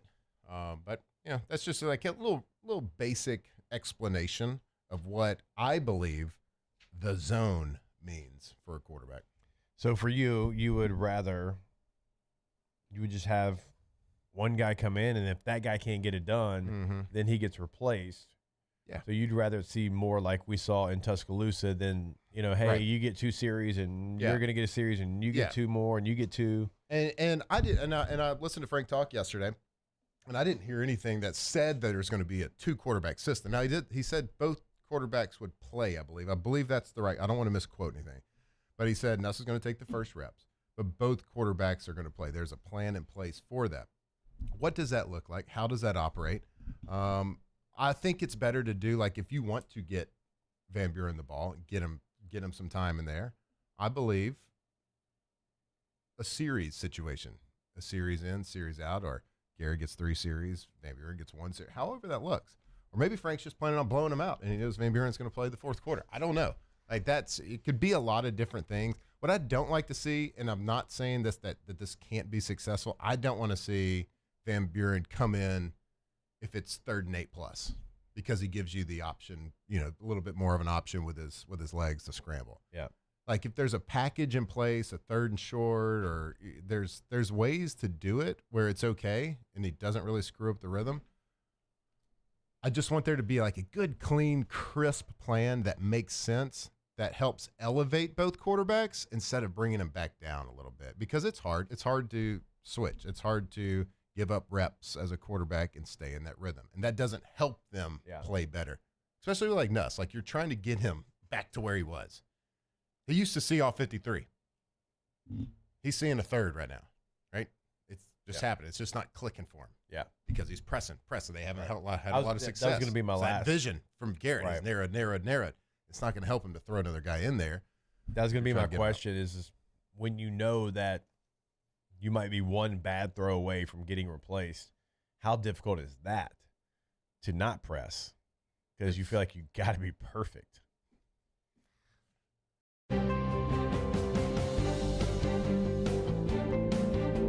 Service Chevrolet Cadillac. Our family serving your family. For over 50 years. ED, low T, or simply seeking to optimize your health and performance? Goodwood Men's Sexual Wellness offers a range of discreet services to address your specific needs. We empower men to reclaim their health and confidence. Visit yourgoodwood.com. I'm lawyer Collins Locke Meredith. Among the most important factors to consider when you're hiring an injury attorney is trust. You trust your attorney will put your interest first, treat you with respect, fairness, and honesty. You trust them to be there for you when you need them. At Locke Meredith, Sean Fagan and Associates, thousands of clients have trusted us to represent them, and for good reasons. Please visit us at LockeMeredith.com to learn more, and whether you hire us at all, give us a call at 272-5555. You have nothing to lose. These ice cubes could have been a thankless bed for an all-you-can-eat salad bar. But instead, they cradle and cool the crisp, refreshing Dos Equis. Nicely done, Ice Cubes. Hey, we're Big D and Bubba. Wake up with us every weekday morning on 100.7 The Tiger. Download our free Tiger app and take us with you anywhere in the world. The only country station in town that is live and local. 100.7 The Tiger. Looking for cleaner energy? Propane is energy for everyone. And when you're cooking with clean, affordable propane, you're cooking with gas. In the wintertime, nothing heats a home like Louisiana propane. And when you need hot water, propane's got you covered. Oh, and you won't regret that propane generator when the power goes out. I'm Miss Louisiana, Gabrielle McLeod, and to find more information and to find a propane dealer near you, visit louisianapropane.com. While Louisiana politics can seem like they're from another planet, Moon Griffon isn't afraid to bring politicians back down to earth. Listen to the Moon Griffon Show weekday mornings at 9 on Talk 107.3. At Luba, our business has always been focused on people, not policies. We've continued to grow because we've stayed true to our values, committed to providing you with genuine dependability. Because your well-being is more than a priority, it's our purpose. Bayou Chrysler Dodge Jeep Ram is taking $22,500 off MSRP on the brand new 2025 Ram 1500 Laramie with $22,500 off MSRP with a complimentary 7-year powertrain warranty that comes with all new Bayou Automotive vehicles. If you need sales or service, the crew at Bayou Automotive is going to do right by you. River Parish Contractors has immediate openings for structural steel shop fabricators. Call or text Big Jake today at 318-547-1000 or go to rpcontractors.com and click on employment. River Parish Contractors. Let's get building. We came up with the idea of auctions in August. Golf 98.1. Eagle 98.1 Game Day. After further review on Game Day, presented by Alpha Customs. Alpha Customs. Be an Alpha. AlphaCustoms.net. After further review is heard weekday afternoons at 3 on 104.5 ESPN Baton Rouge. Now from AFR, here's Matt Moscona. Arla Bears countdown to kickoff about 3 hours and 10 minutes. We bring in Matt Moscona right now. Matt, good morning. Good morning, guys. All right. Give me your take. I'm just going to leave this open-ended and we'll go from there on where the LSU coaching stands at this point from your vantage. So I have strong reason to believe, and I'm quite certain that Lane Kiffin is their number one target, and I do believe there is mutual interest, a strong mutual interest. What I don't know, Hanny, is if Lane Kiffin prefers Florida over LSU or staying at Ole Miss over LSU. But I'm comfortable in saying that Lane is the number one target, and there is mutual interest there. There was word that we got this week that if that they're getting a little bit antsy up in Oxford, and that if he does decide to move to either one of these jobs from Oxford, they're going to let him coach in the playoff. I don't know if that's true or not, or that is just a rumor at this point, but it's starting to get a little bit louder up there. How big of a factor do you think this is? I think that is more than a possibility. I think that is the likely scenario that would unfold. Talked about that a little bit at length on my radio show this week. But I think from Ole Miss's perspective, this is the best comp that I have given and can give for LSU fans. Lane Kiffin at Ole Miss right now is Nick Saban at LSU, where two things can be true at the same time. I genuinely believe he loves being at Ole Miss. His family loves being there. He's winning there. He could spend the rest of his career there, win a lot, be very happy, make a lot of money. I also believe that there's an itch that he wants to scratch and probably realizes that there's a lower ceiling at Ole Miss than some other places. And I don't think his stock will ever be higher than it is right now. I've heard you say, and you're right, that Jimmy Sexton's holding the greatest silent auction for a coach ever. And I think that next year Lane Kiffin, this is just my opinion now, I do believe that next year he'll be at either LSU or Florida. But about coaching in the playoff, I do believe that Ole Miss is at a point where they've had their offer on the table for him. He hasn't signed it, and I do not believe they will let him coach in the playoff if he's accepting another job.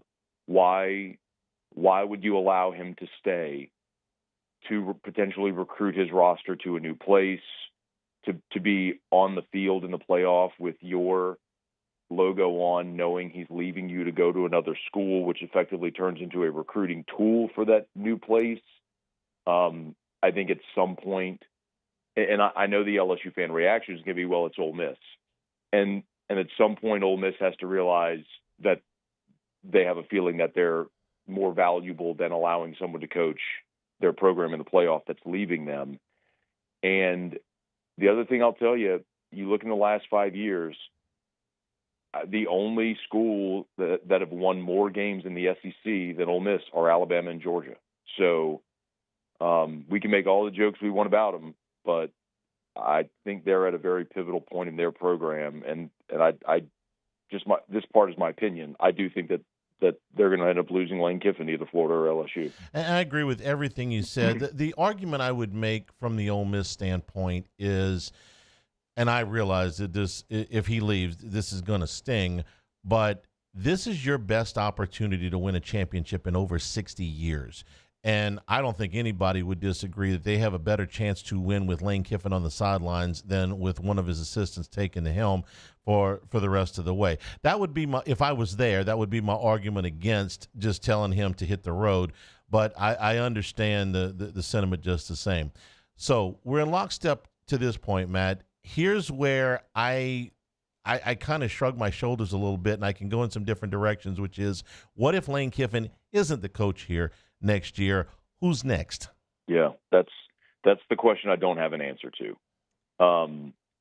And I could throw out the names I think that everyone's talked to or talked about. And I think the thing that's important to remember when we have these conversations is you're not necessarily like Verge Osbury isn't necessarily talking to Lane Kiffin, right? He's talking to Jimmy Sexton. You talk to agents and representatives. And so when you're talking to an agent, you're not talking to one coach, you're talking to 6 coaches. Right? So when you look at Jimmy Sexton, he's got Lane Kiffin on his role, on his role, but he's also on his roster. He's also got Clark Lee as a client. We've talked a lot about John Summerall, for example. Well, Clint Dowdle represents Marcus Freeman, Eli Drinkwitz, John Summerall, Mike Elko.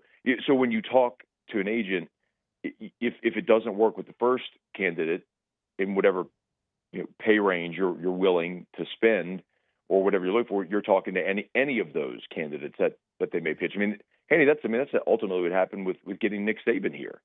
The LSU was making their way down the list, but I've heard Eli Drinkwitz, which I'm not crazy about. I've heard that there's old guard people here who are not crazy about hiring the Tulane coach, so that probably wouldn't happen. Sounds like John Summerall's probably going to Auburn. Clark Lee is a name I've heard. Kenny Dillingham. I mean, all the names everybody's heard after that, but I don't know that there's a Joe Brady. I don't know that there's a clear cut, at least not that I've been able to decipher yet, a clear cut who's next on that list if they get past Kiffin. Yeah. The timing of this, we had Shea on earlier, and I know you talk to him every week. Signing day is 4 days after the end of the regular season. Do you think it is paramount that LSU has a coach in place before then? Paramount, no. I think the bigger deal is for the portal period in January. And I'll give you a little bit of a for instance why. Number one, I think they can communicate with the recruits what they're doing and who they're looking at. The other part of it too that a lot of people lose sight of in this current era is high school NIL. So just a very quick explanation. We all know that NIL became pay for play, right? The collective was just paying the roster. Well, they can't do that anymore. But most states allow high school NIL where the collective can pay high school recruits. So that's happening. Like, for example, LSU's collective has a high school NIL deal with Lamar Brown where they are paying him substantial money. And if he were to leave, he would have to reimburse that money. That's part of their contracts. So I think that's another big reason why you haven't seen as much attrition from this high school class, especially with the local guys, since Brian Kelly's firing. So I'm not as worried about the high school class. I think it's way more important that you have someone in place to be competitive in the portal for January. All right. Any thoughts on today's game? I think Arkansas scores a ton, and LSU doesn't stop mobile quarterbacks. And Arkansas's defense is absolutely pitiful, but so is LSU's offense. So I picked Arkansas to win today. I forgot, I think 31-24, close game where they probably score late. The thing that Arkansas is also awful at is turning the football over. They're 118th in the country in turnover margin at like -7, I think, on the year. So Taylor Green will throw it to the other team. If Tigers, win the turnover battle, +3 or something like that, I think LSU will win. But if Taylor Green protects the football, I mean, this is an offense that put up 42 against Texas A&M. I'm not really optimistic, and I think we all know what the vibe in Tiger Stadium is going to be like today, and it's probably not going to be an all-time high. You and I have almost exactly. Hunt has the survey every week on LouisianaSports.net. I think our scores were 3 points off of each other, so we're in lockstep. So we'll either be right together or wrong together. I was going to say we're either going to be brilliant together or we're going to be stupid together. I hope you're both wrong together. That's what I hope. I do too. I would love to see LSU go win this game today. Hope springs eternal. All right, Matt. Hey, we appreciate it. We'll talk to you next week. Okay, guys. See you. All right. This is Eagle 98.1 Game Day. From your hometown, Nashville.com.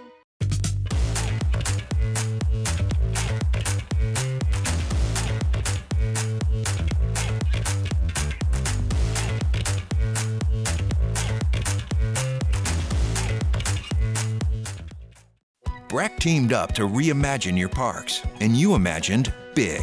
With your help, we went to work, creating 12 beautiful community parks across the parish.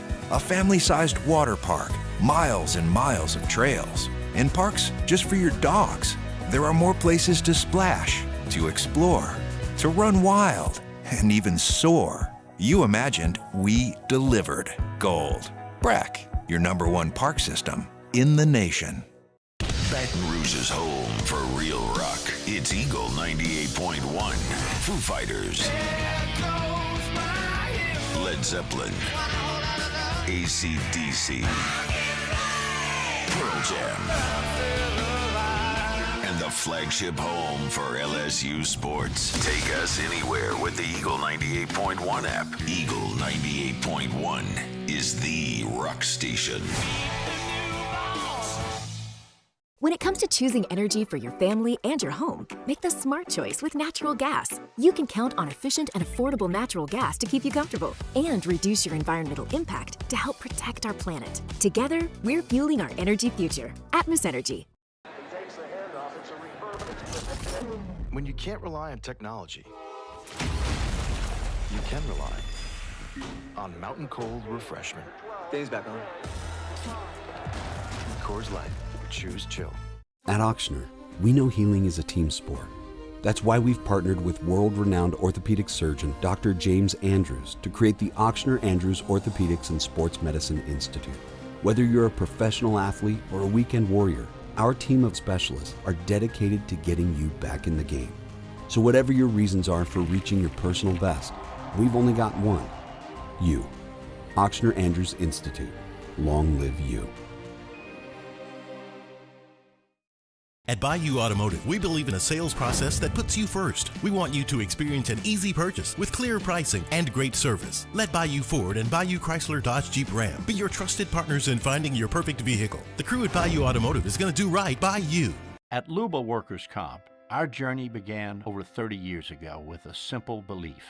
Our clients come first. At Luba, our business has always been focused on people, not policies. Through every success and challenge, we've continued to grow because we've stayed true to our values, committed to providing you with genuine dependability. Because your well-being is more than a priority.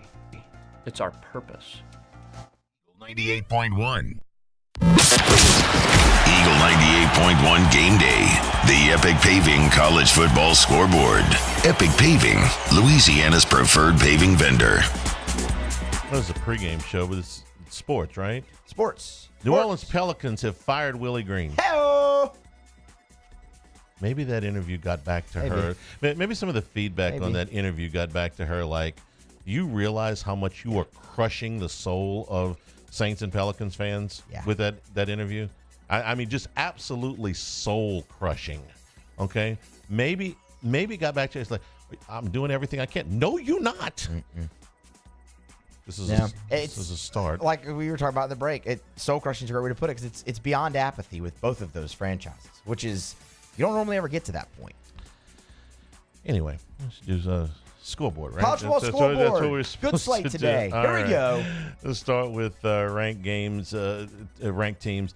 Number 2, Indiana at home against Wisconsin. Luke Fickell will be back next year. Wisconsin has announced. What a choice. 11 o'clock kickoff in College Station, South Carolina at number 3, Texas A&M. Quick quiz, hot shot. When's the last Texas A&M can get to 10 wins today? When's the last time they won double-digit games? Johnny Manziel, right? 2012. 2012, Very good, Musso. Heisman year. Cotton Bowl win. Now, part 2 of the quiz. How many times has Texas A&M won double-digit games this century? I'll go Thank with you very that much. one. That's the only time. I'll go with that one. That's Yeah, right. one. They can get to 10 wins today. Number 9, Notre Dame is at number 22, Pitt. Matt Narduzzi had an interesting interesting take on today's game.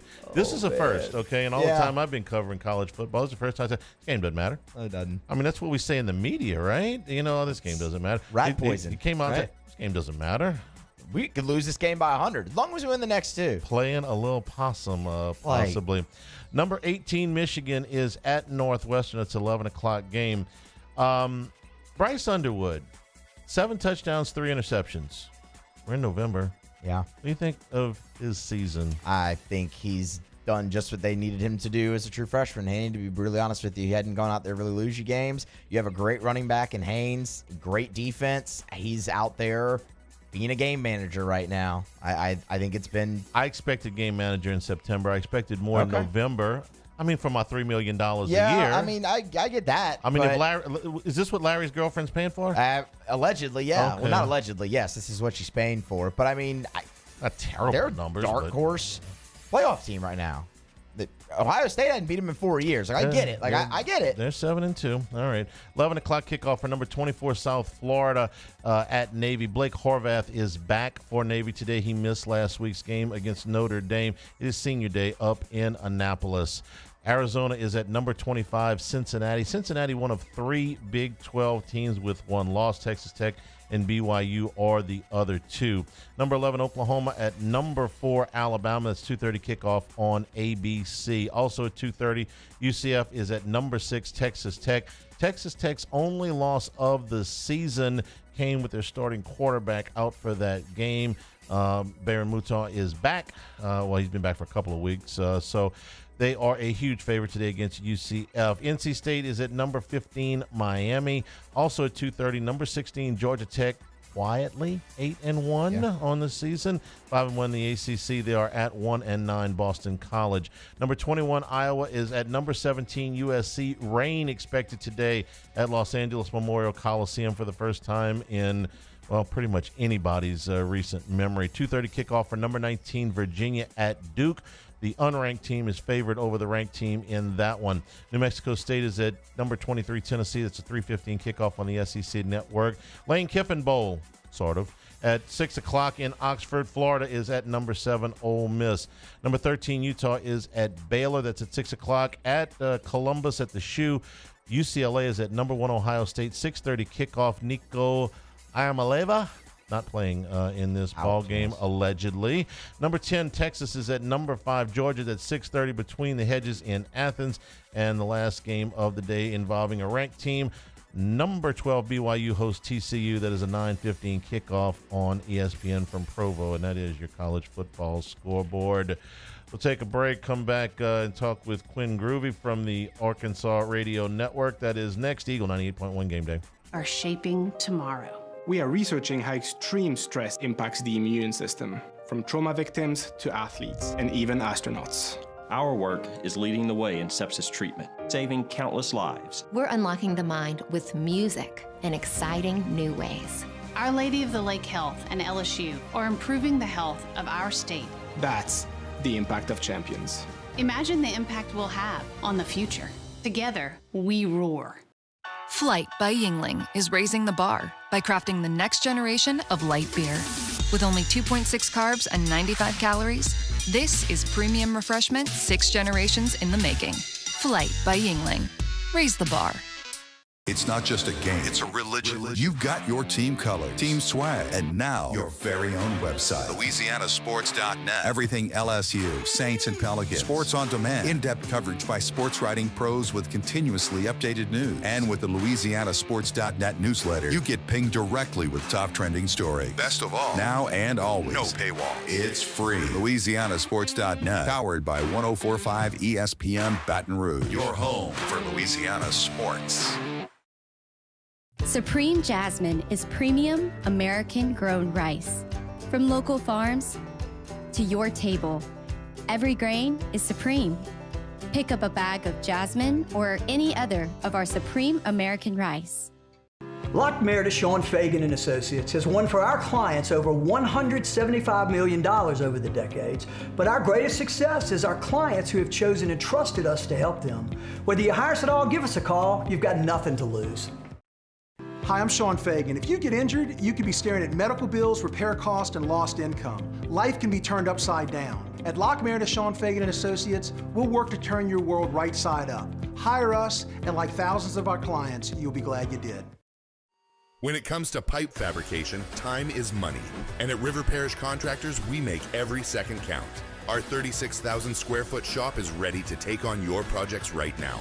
With experienced welders, precise fittings, and fast turnarounds you can trust. Whether it's a single custom spool or a full-scale run, we have the capacity and the skill to keep your job on schedule.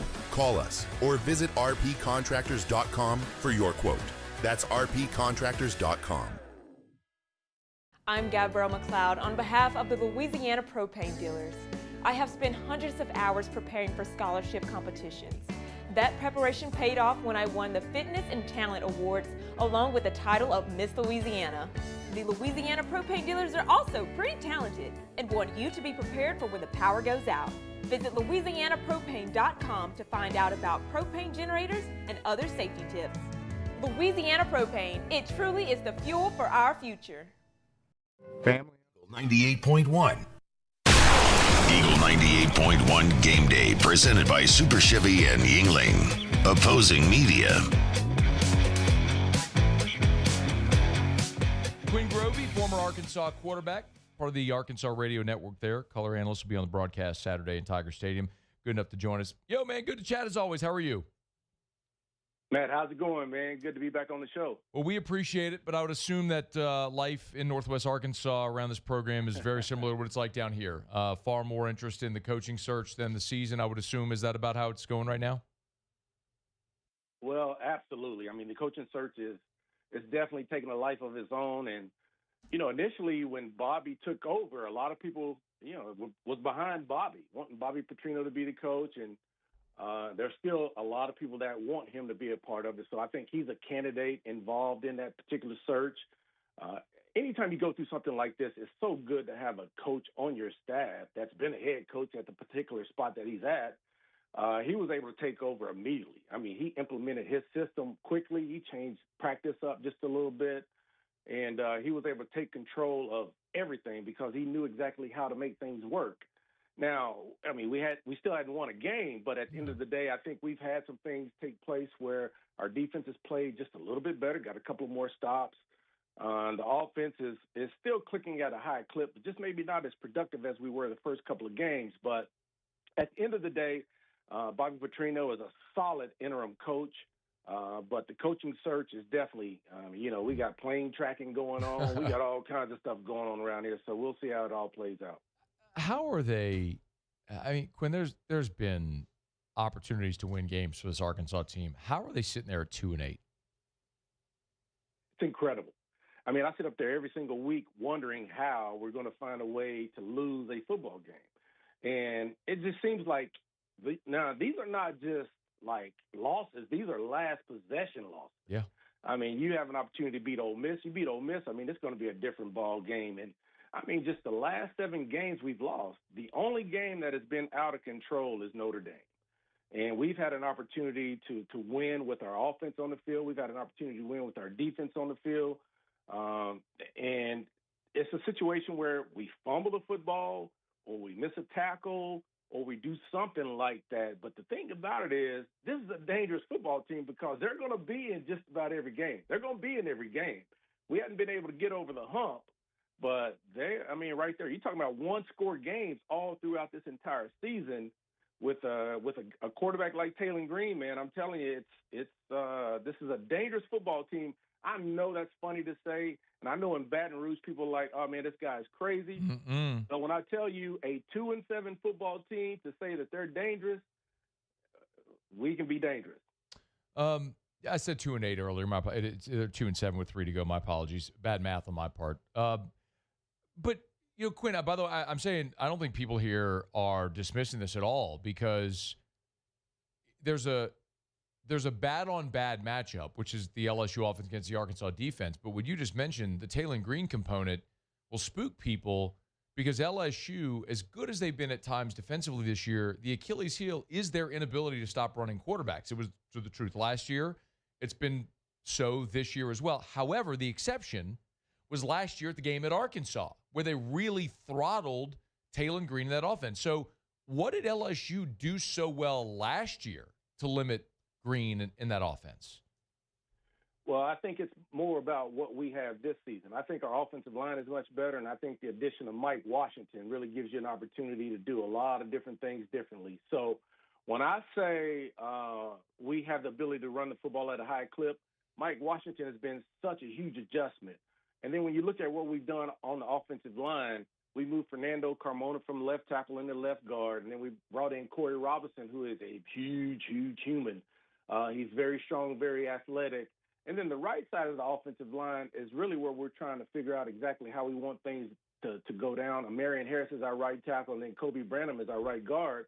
But we had to play without those guys last week. We had to play two freshmen, and Kavion Broussard and Cash Courtney. So, but I say all I have to say, our offensive line is very physical, and Mike Washington is a very physical running back. So to me, when I answer that question, is the difference is we have the ability to run the football from a conventional standpoint. We can turn and hand it to Mike Washington, and he can really give you a lot of problems. The one thing I like about our offense, though, is because we can run the football a couple of different ways. We can turn and hand it in the conventional inside zone, outside zone, but then when things get tough, we can also get into some zone read type things as well that's really going to force, an aggressive defensive front to play responsibility football. So that helps us.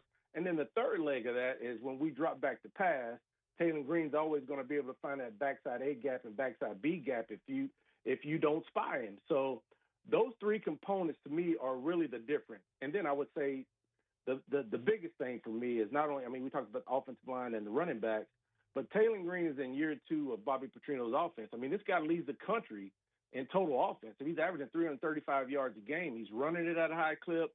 He's throwing it at a high clip. Now, the last 4 games, it hadn't been normal Taylor Green.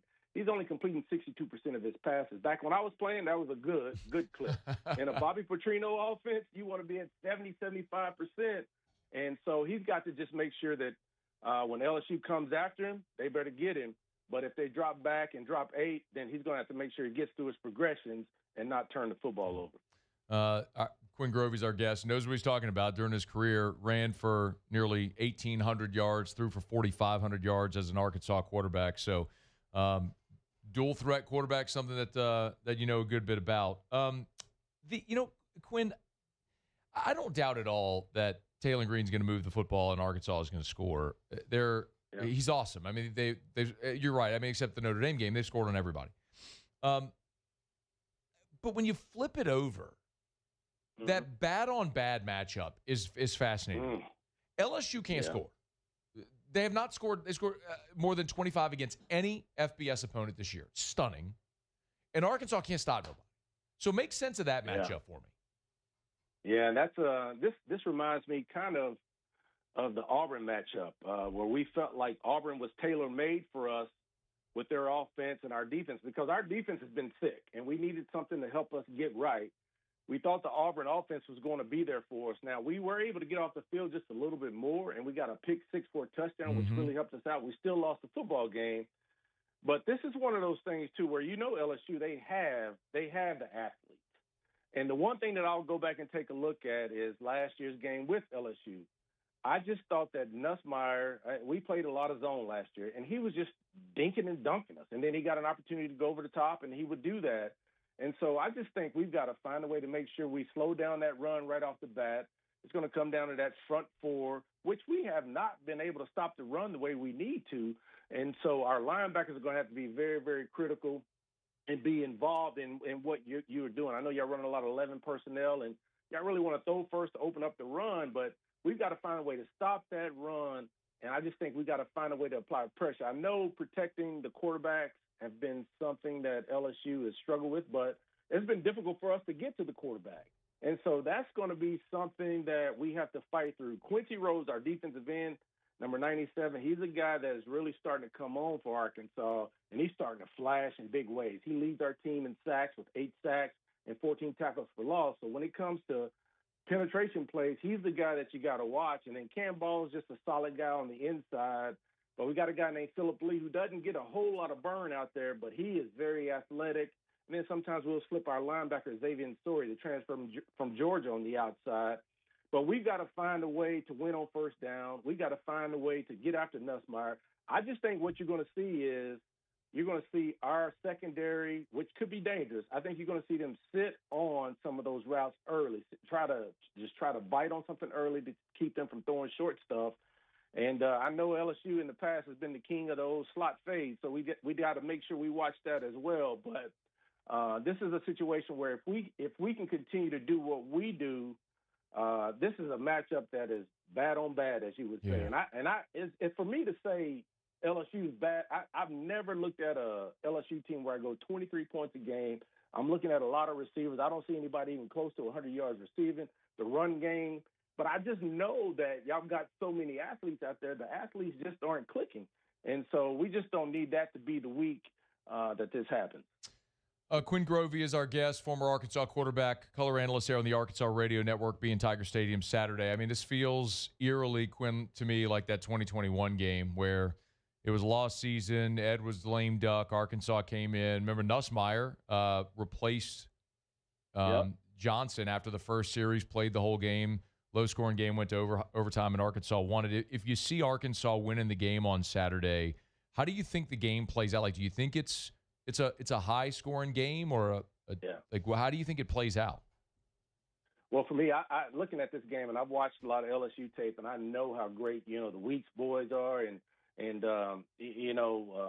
Harold Perkins. I mean, this guy's been terrorizing us for years. Yeah, you're right. And so I understand all that.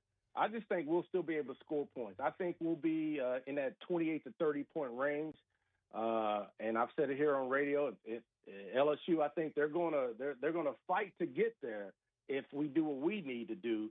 To me, the biggest thing that's going to help out a struggling offense in LSU and a struggling defense in Arkansas, I think one of the biggest things for me is going to be in special teams. We don't talk a lot about that, but when I'm talking about that is I'm talking about finding a way to win the hidden yardage battle, meaning if you're backed up and your punter kicks a 65-yard punt down the field to flip the field and force a struggling offense to LSU to try to go the long haul, I think that helps you. We got to find a way to block a kick. We got to find a way to stay on the field with a fourth down conversion in special teams or something like that. I just think we've got to have a punt return, a kick return. We got to have something instead of punt, fair catch, kick, fair catch.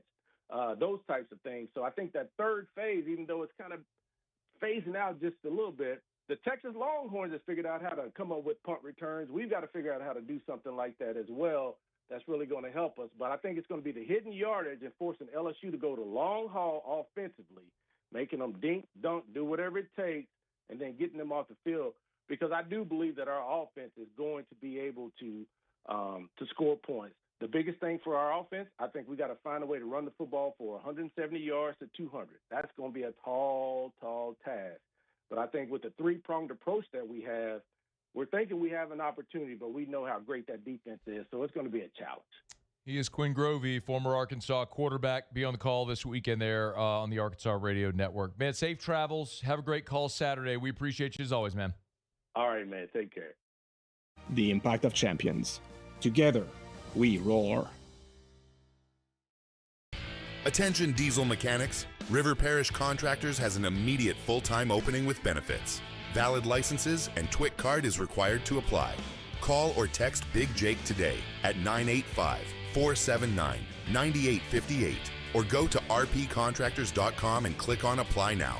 Come be part of the team that values hard work, has a high standard of excellence, and delivers projects on time and safely. River Parish Contractors. Let's get building. Gulf Coast Bank and Trust is giving our customers the power to bank anywhere, anytime during this challenging event. And we're right there with you. Our mobile banking app is a smart way to manage your money and time. Gulf Coast Bank and Trust, the bank that cares about you. Parish Construction and Roofing. This is Coach Kim Mulkey. Go to parishbuilt.com for all of your roofing needs. From your hometown, parishbuilt.com.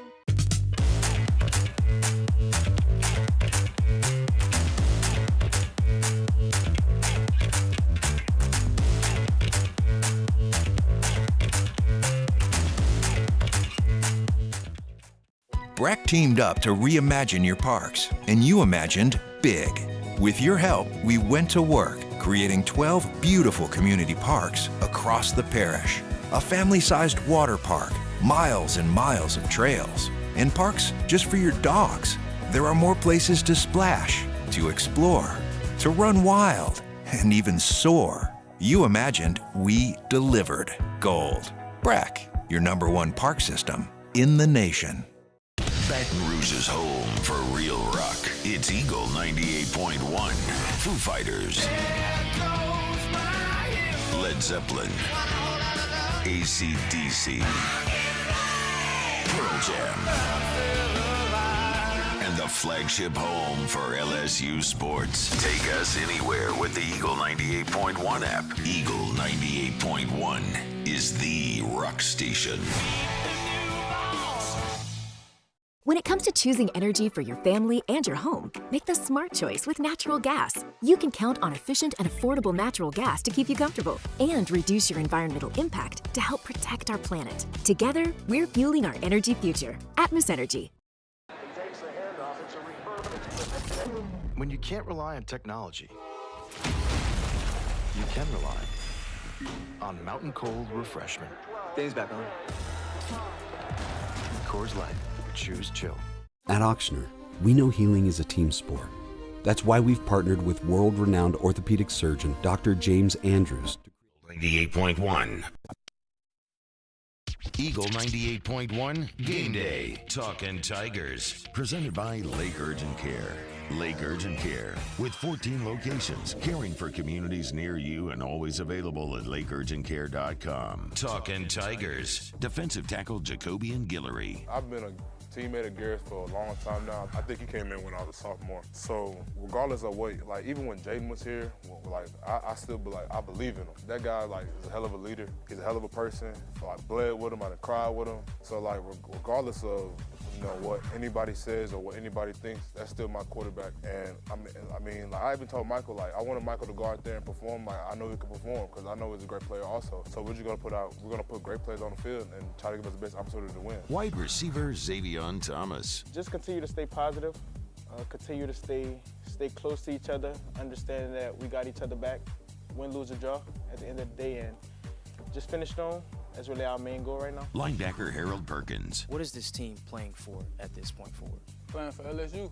We're playing for Tiger Nation, and the name's on the back of our jerseys. Defensive tackle Jacobian Guillory. If anything, it's going to be more competitive this week than it was last week to get that jump in the morning that we need. Because it's a 6 a.m. wake-up call, and we're gonna punch the clock at 6 a.m. and we're gonna get rolling at 6 a.m. So it's like the game starts at 11:45, but we're gonna be ready to play at 6. So that's a message for this week. Wide receiver Xavier Thomas. That's my brother, bro. Like even outside of football, checking on me, I'm checking on him. When I'm down, he by my side, and when he down, I'm by his side. And that just speaks like how close we is, how much we love and care for each other. So just being able to pick him up when he's down and him being able to pick me up when I'm down, that's just something that we really rely on, because this game that we play, it brings real relationships outside of the game, and I really think like that's something that a lot of people may not wonder, but those players in that locker room, we like lifelong friends. Linebacker Harold Perkins. Our mindset right now is just staying positive. Our minds could wonder right now. It's not what we want, but we just stand together and finishing strong, not for ourselves, but for our families and the people that's our fans in Tiger Stadium. Defensive tackle Jacobian Guillory. It's still the same guy, a guy that can use his feet, but we want him to play quarterback, and we want to eliminate the run game, really. They're the fourth best rushing attack in the SEC, and we feel like we have to neutralize that to win the game. They scored over 30 points a game. We have to neutralize that to win the game. So whatever the defense has to do to win the game, I feel like we're going to go out there and compete on Saturday and do what we have to do. Wide receiver Xavion Thomas. Not really. Both of the quarterbacks are really good quarterbacks. They both know what they're doing when they get out there. They both know how to handle the big stage. They both know how to win games. So as long as we coming out with the win, that's all that matters. And I believe both of them put us in a great position to win the game. Linebacker Harold Perkins. I was watching him today. He would kind of remind me of the quarterback back in the day named Cunningham. He used to play for Philly. He's very dangerous with his legs. I feel like we just got to make him play quarterback. Not let him get out and do what he loves to do. Talking Tigers. Eagle 98.1. Game day. Injured on the job, you likely have a workers' compensation claim, but you may also have a tort claim, which opens up significant recovery rights not normally available for a work injury. If this is you, call us or come see us at Lock Mayor Sean Fagan and Associates. These are the luckiest ice cubes in the world. They could have been a thankless bed for an all-you-can-eat salad bar, but instead, they've been called upon to cradle and cool a crisp, refreshing Dos Equis. Looks like the lucky just got luckier. Dos Equis. Hi, this is Beth Tarina. Welcome to my pool.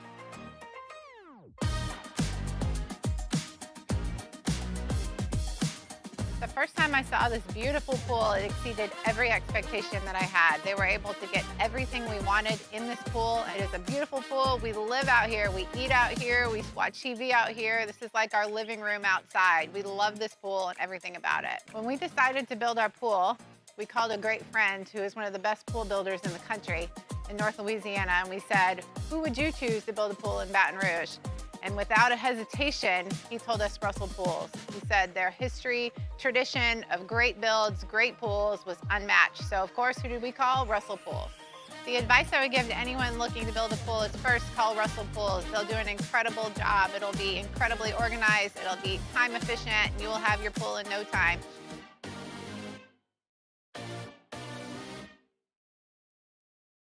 Tiger Country is 100.7 The Tiger. In the car on 100.7 FM or on the 100.7 The Tiger app. 90s country and beyond. 100.7 The Tiger. At Sunshine, we know what you see when you look at your land. Where others may see dirt, you see the foundation you've built your life on. It's hallowed ground. It's past, present, and future. We're proud to provide quality John Deere equipment to help you maintain the land you love. Check out our current promotions and learn more about what it means to be powered by sunshine at sunequip.com. Today, we are shaping tomorrow. We are researching how extreme stress impacts the immune system, from trauma victims to athletes and even astronauts. Our work is leading the way in sepsis treatment, saving countless lives. We're unlocking the mind with music in exciting new ways. Our Lady of the Lake Health and LSU are improving the health of our state. That's the impact of champions. Imagine the impact we'll have on the future. Together, we roar. Flight by Yingling is raising 98.1. Eagle 98.1 Game Day. Keys to the V. Presented by Coors Light. Coors Light. Mountain cold refreshment. Choose chill. All right, Musso, give me one thing, one key to the V for LSU to do. Well, it doesn't get any simpler than this, Hanny. Score touchdowns if hey, you're LSU. Here's an idea. You haven't done that very much. Arkansas in their 7-game losing streak. Remember, they went 2-0. They've lost 7 straight, right? Yeah. They're giving up 40 points per game in those 7 games. 39.8 points. Rounded up to 40. LSU's going to move the ball, okay? I think they will move the ball, but you have got to cash it in for touchdowns. Auburn's offense is terrible. They scored 33 against this team. If you can't get above 25 against this Arkansas defense, this invisible Rubicon that is the goal line. I yes, mean, cross it. Score a touchdown. Multiple of them. Touchdowns. Okay, that's good. And see, I knew you were going to go on the offensive side, so I'm going to give you a defensive number here. 72.1. What is 72.1? 72.1 is the average rushing yards for Taylon Green per game this season. Hold him under that. And there have been, Mississippi State held him under that. Auburn held him under that. Tennessee held him under that. Memphis held him under that. It's doable, okay? He's only thrown for over 300 yards in one SEC game. Okay, that was against Ole Miss. So I'll trust LSU secondary. Tigers about middle of the league in pass defense right now. I'll trust them to do that enough that Green won't pile up big passing yards over and watch him throw for 400 and make me look like an idiot. Hopefully not. I don't think that's where they're going to get beat. If Green goes off and rushes like he did against Ole Miss for 115 yards, well, that bodes. That's tough, okay? Arkansas was a long time ago, but they gave Ole Miss all they wanted. It easily could have won that game. It was a one-score game that was back in September. So 72.1 yards on the ground. Keep Taylon Green under that, and I like your chances to win. Okay, I'm in for it. Yeah. Okay. I like your score touchdowns thing. That was very creative. I don't have as much confidence in either of our thing, to be honest with you, but I think both of them would lead to victory, yes. Yeah, score touchdowns. What a novel idea. Yours was better. Yours was better. I'll give you credit for that. We'll go down to the stadium, talk to the voice of the Tigers, Chris Blair, when we return. Our LeBearish countdown to kickoff is 2 hours and 40 minutes. 2 hours and 25 minutes. This is Eagle 98.1 Game Day.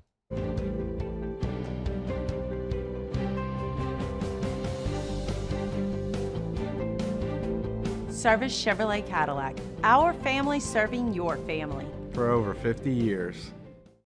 ED, low T, or simply seeking to optimize your health and performance? Goodwood Men's Sexual Wellness offers a range of discreet services to address your specific needs. We empower men to reclaim their health and confidence. Visit yourgoodwood.com. I'm lawyer Collins Locke Meredith. Among the most important factors to consider when you're hiring an injury attorney is trust. You trust your attorney will put your interest first, treat you with respect, fairness, and honesty. You trust them to be there for you when you need them. At Locke Meredith, Sean Fagan and Associates, thousands of clients have trusted us to represent them, and for good reasons. Please visit us at LockeMeredith.com to learn more, and whether you hire us at all, give us a call at 272-5555. You have nothing to lose. These ice cubes could have been a thankless bed for an all-you-can-eat salad bar. But instead, they cradle and cool the crisp, refreshing Dos Equis. Nicely done, ice cubes. Hey, we're Big D and Bubba. Wake up with us every weekday morning on 100.7 The Tiger. Download our free Tiger app and take us with you anywhere in the world. The only country station in town that is live and local. 100.7 The Tiger. Looking for cleaner energy? Propane is energy for everyone. And when you're cooking with clean, affordable propane, you're cooking with gas. In the wintertime, nothing heats a home like Louisiana propane. And when you need hot water, propane's got you covered. Oh, and you won't regret that propane generator when the power goes out. I'm Miss Louisiana, Gabrielle McLeod, and to find more information and to find a propane dealer near you, visit louisianapropane.com. While Louisiana politics can seem like they're from another planet, Moon Griffon isn't afraid to bring politicians back down to earth. Listen to the Moon Griffon Show weekday mornings at 9 on Talk 107.3. At Luba, our business has always been focused on people, not policies. We've continued to grow because we've stayed true to our values, committed to providing you with genuine dependability. Because your well-being is more than a priority, it's our purpose. Bayou Chrysler Dodge Jeep Ram is taking $22,500 off MSRP on the brand new 2025 Ram 1500 Laramie with $22,500 off MSRP with a complimentary 7-year powertrain warranty that comes with all new Bayou Automotive vehicles. If you need sales or service, the crew at Bayou Automotive is going to do right by you. River Parish Contractors has immediate openings for structural steel shop fabricators. Call or text Big Jake today at 318-547-1000 or go to rpcontractors.com and click on employment. River Parish Contractors. Let's get building. 98.1. Eagle 98.1 Game Day. Inside the stadium. Presented by Louisiana Federal Land Bank. Louisiana Federal Land Bank. Financing all things country. Remind you that following the game 90 minutes after the end of LSU and Arkansas, we'll be doing post-game from Rouse's, where we usually do pregame, but we've changed the whole schedule around here today. Yeah, it normally happens with the 11 a.m. games, 11:45 in this case. But, yeah, they'll take a bunch of calls, Hanny. It'll be great. You and Rohan, right? Rohan Davey. Ro's going to be with us for post-game today.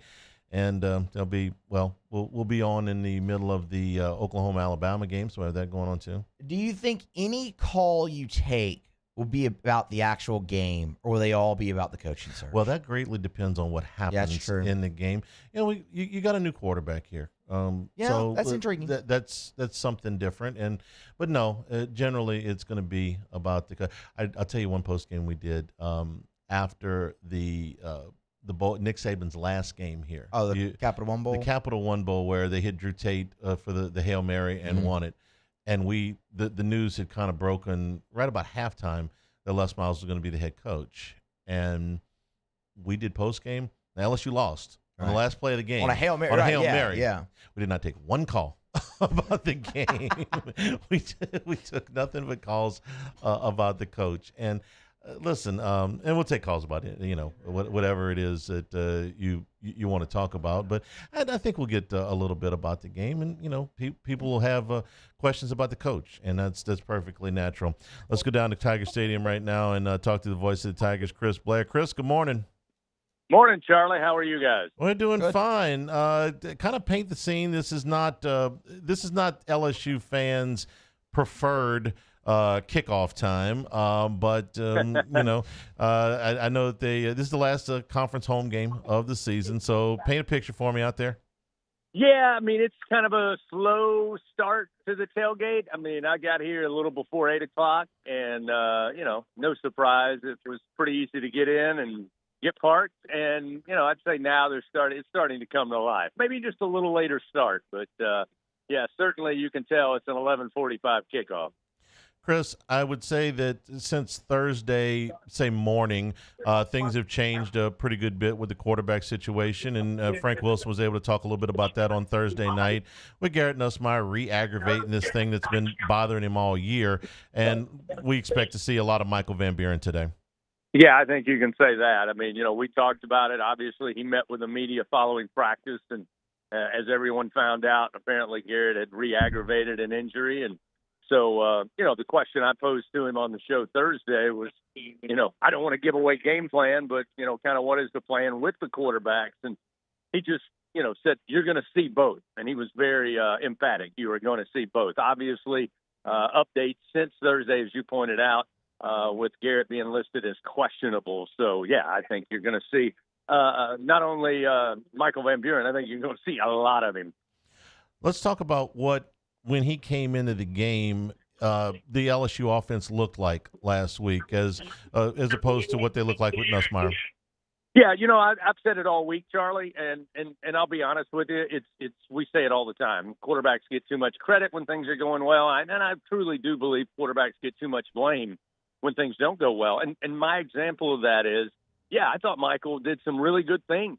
Obviously gave Alabama some different things to worry about defensively and had a couple of big plays. But at the end of the day, neither quarterback got LSU in the end zone. Now, is that all on the quarterback? I would argue no. I would argue the offensive line had their problems. Obviously, a ton of false starts and procedure penalties. There were issues getting plays in, had to take delay of games. I mean, that red zone offense it couldn't be any worse. So at the end of the day, Garrett Nussmeier, I think, 18 of 21 passing, 121 yards. Michael was somewhere 5 of 11 for, under 100 yards. But neither got the team in the end zone. And that's not all on the quarterback. That's some serious drops by some receivers. And as I said, that's the inability to establish the run consistently. So I guess what I'm saying is I hope that Michael, I think he can do enough. I'm sure he can do enough to win this game, but he can't do it by himself. He's got to get some help.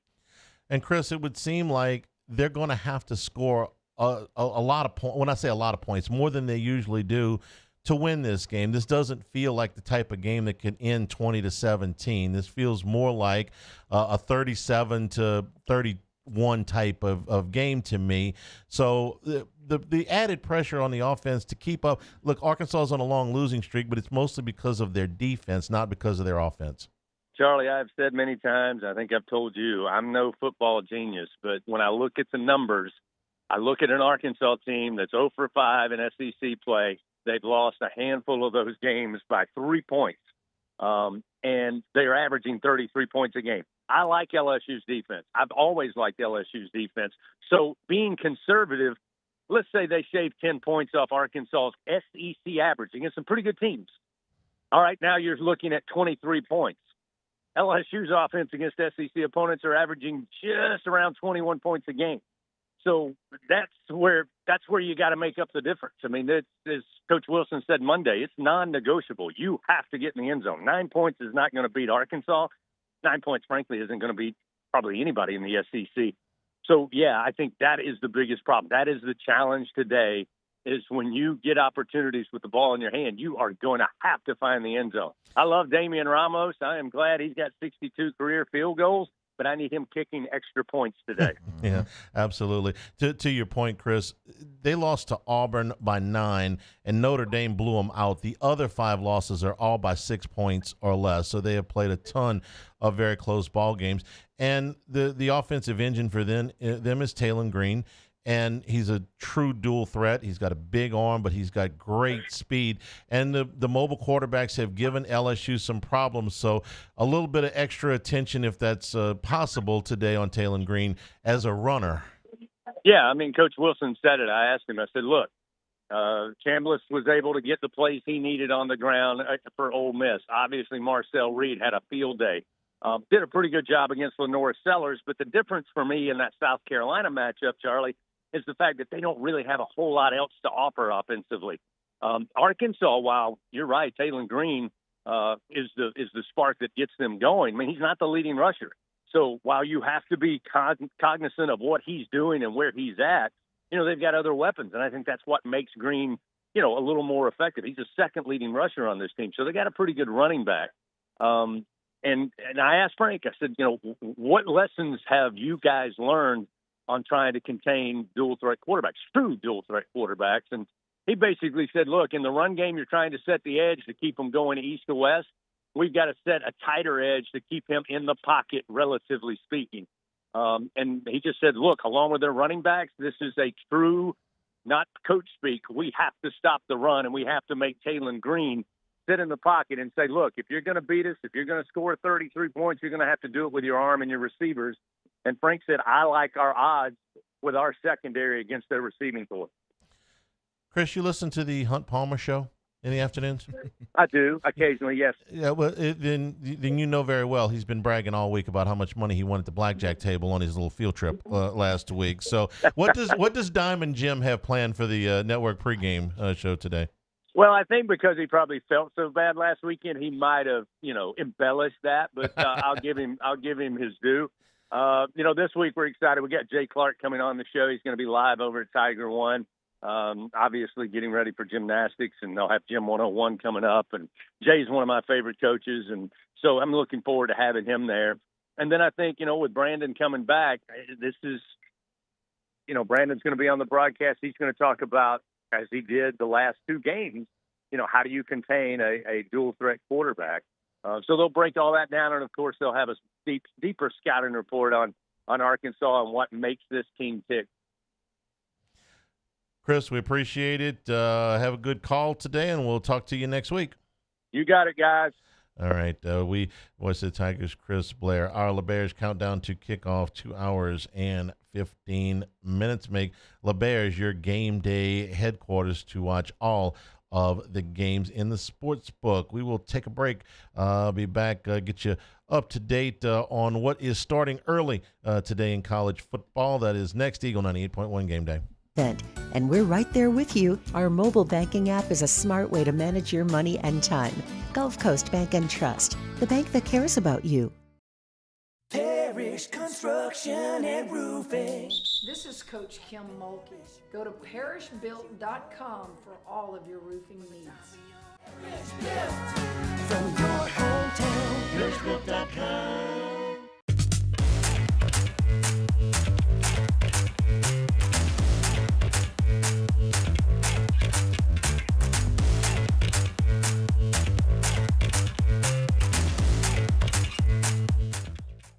BRAC teamed up to reimagine your parks, and you imagined big. With your help, we went to work, creating 12 beautiful community parks across the parish. A family-sized water park, miles and miles of trails, and parks just for your dogs. There are more places to splash, to explore, to run wild, and even soar. You imagined, we delivered. Gold. BRAC, your #1 park system in the nation. Baton Rouge's home for real rock. It's Eagle 98.1. Foo Fighters. Led Zeppelin. AC/DC. Pearl Jam. And the flagship home for LSU sports. Take us anywhere with the Eagle 98.1 app. Eagle 98.1 is the rock station.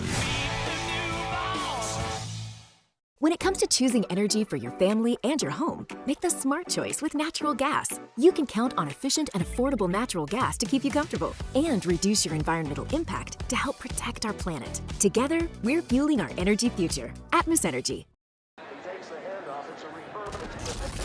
When you can't rely on technology,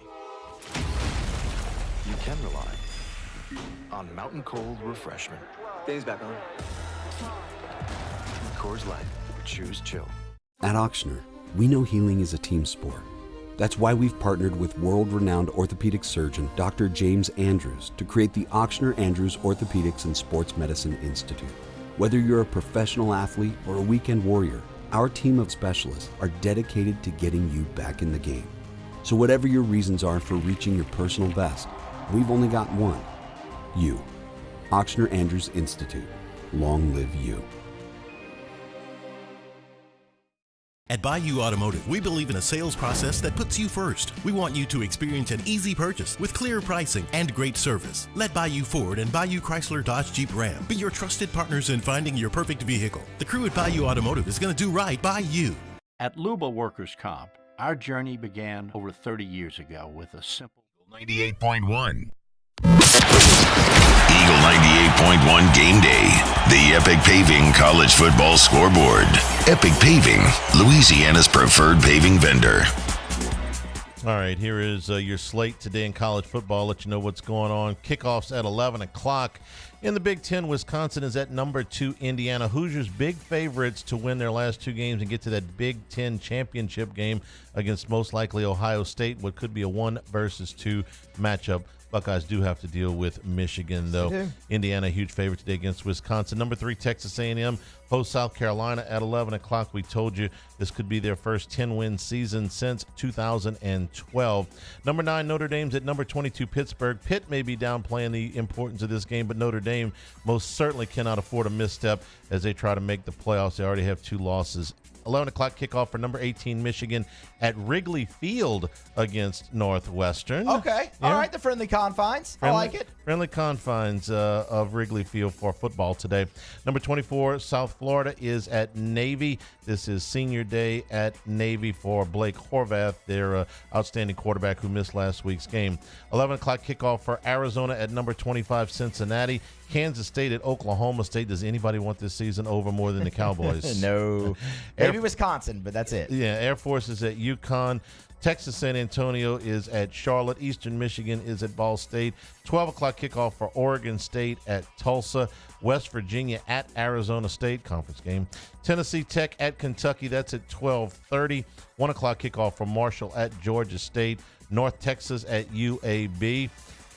North Texas getting Eric Morris getting a little bit of run, a little bit of run, maybe. Stillwater in his future. Hey, why not? Could possibly happen.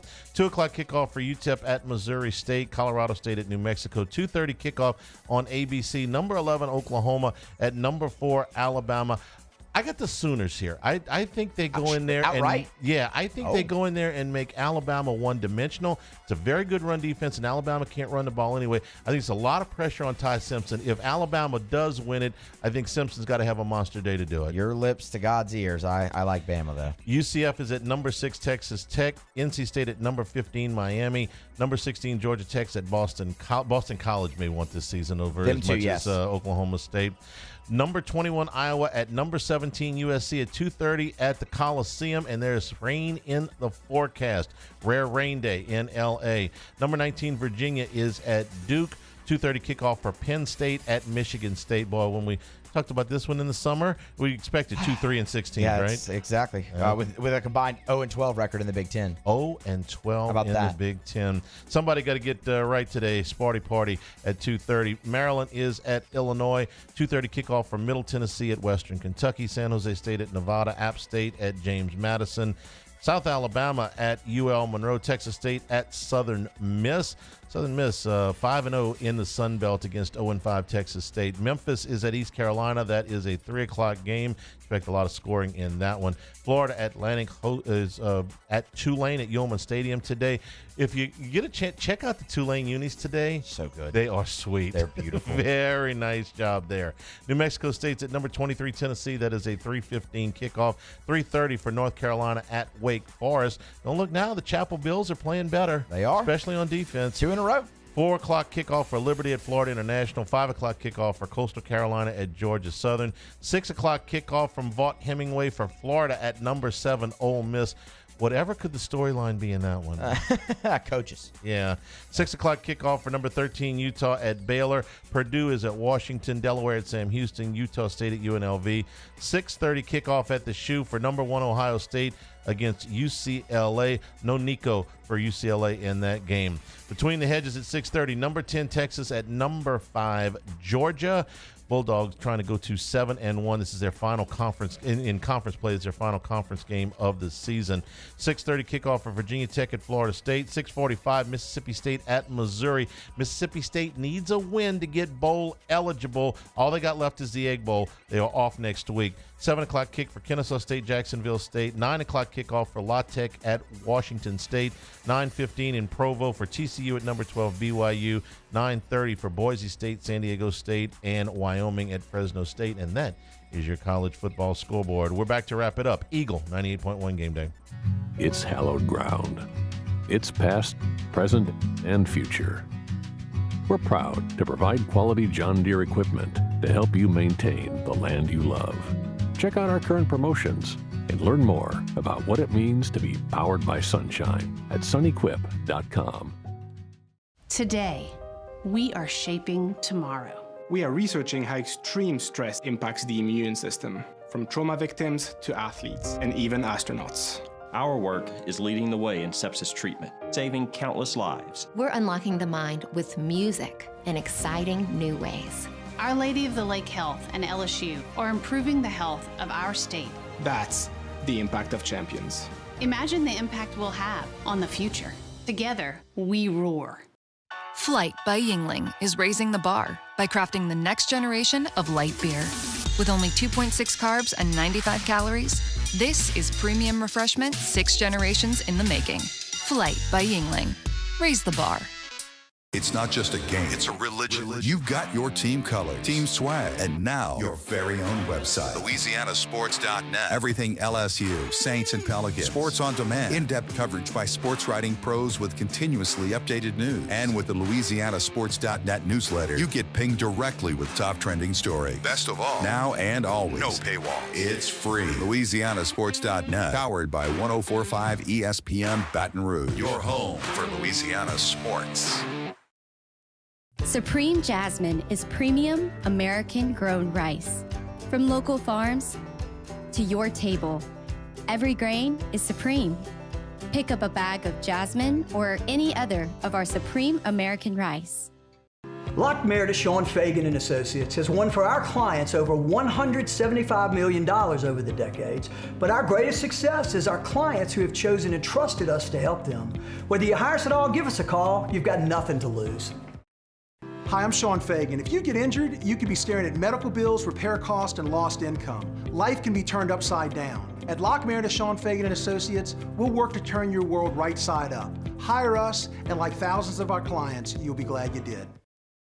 When it comes to pipe fabrication, time is money. And at River Parish Contractors, we make every second count. Our 36,000 square foot shop is ready to take on your projects right now. With experienced welders, precise fittings, and fast turnarounds you can trust. Whether it's a single custom spool or a full-scale run, we have the capacity and the skill to keep your job on schedule. Call us or visit rpcontractors.com for your quote. That's rpcontractors.com. I'm Gabrielle McLeod on behalf of the Louisiana Propane Dealers. I have spent hundreds of hours preparing for scholarship competitions. That preparation paid off when 98.1.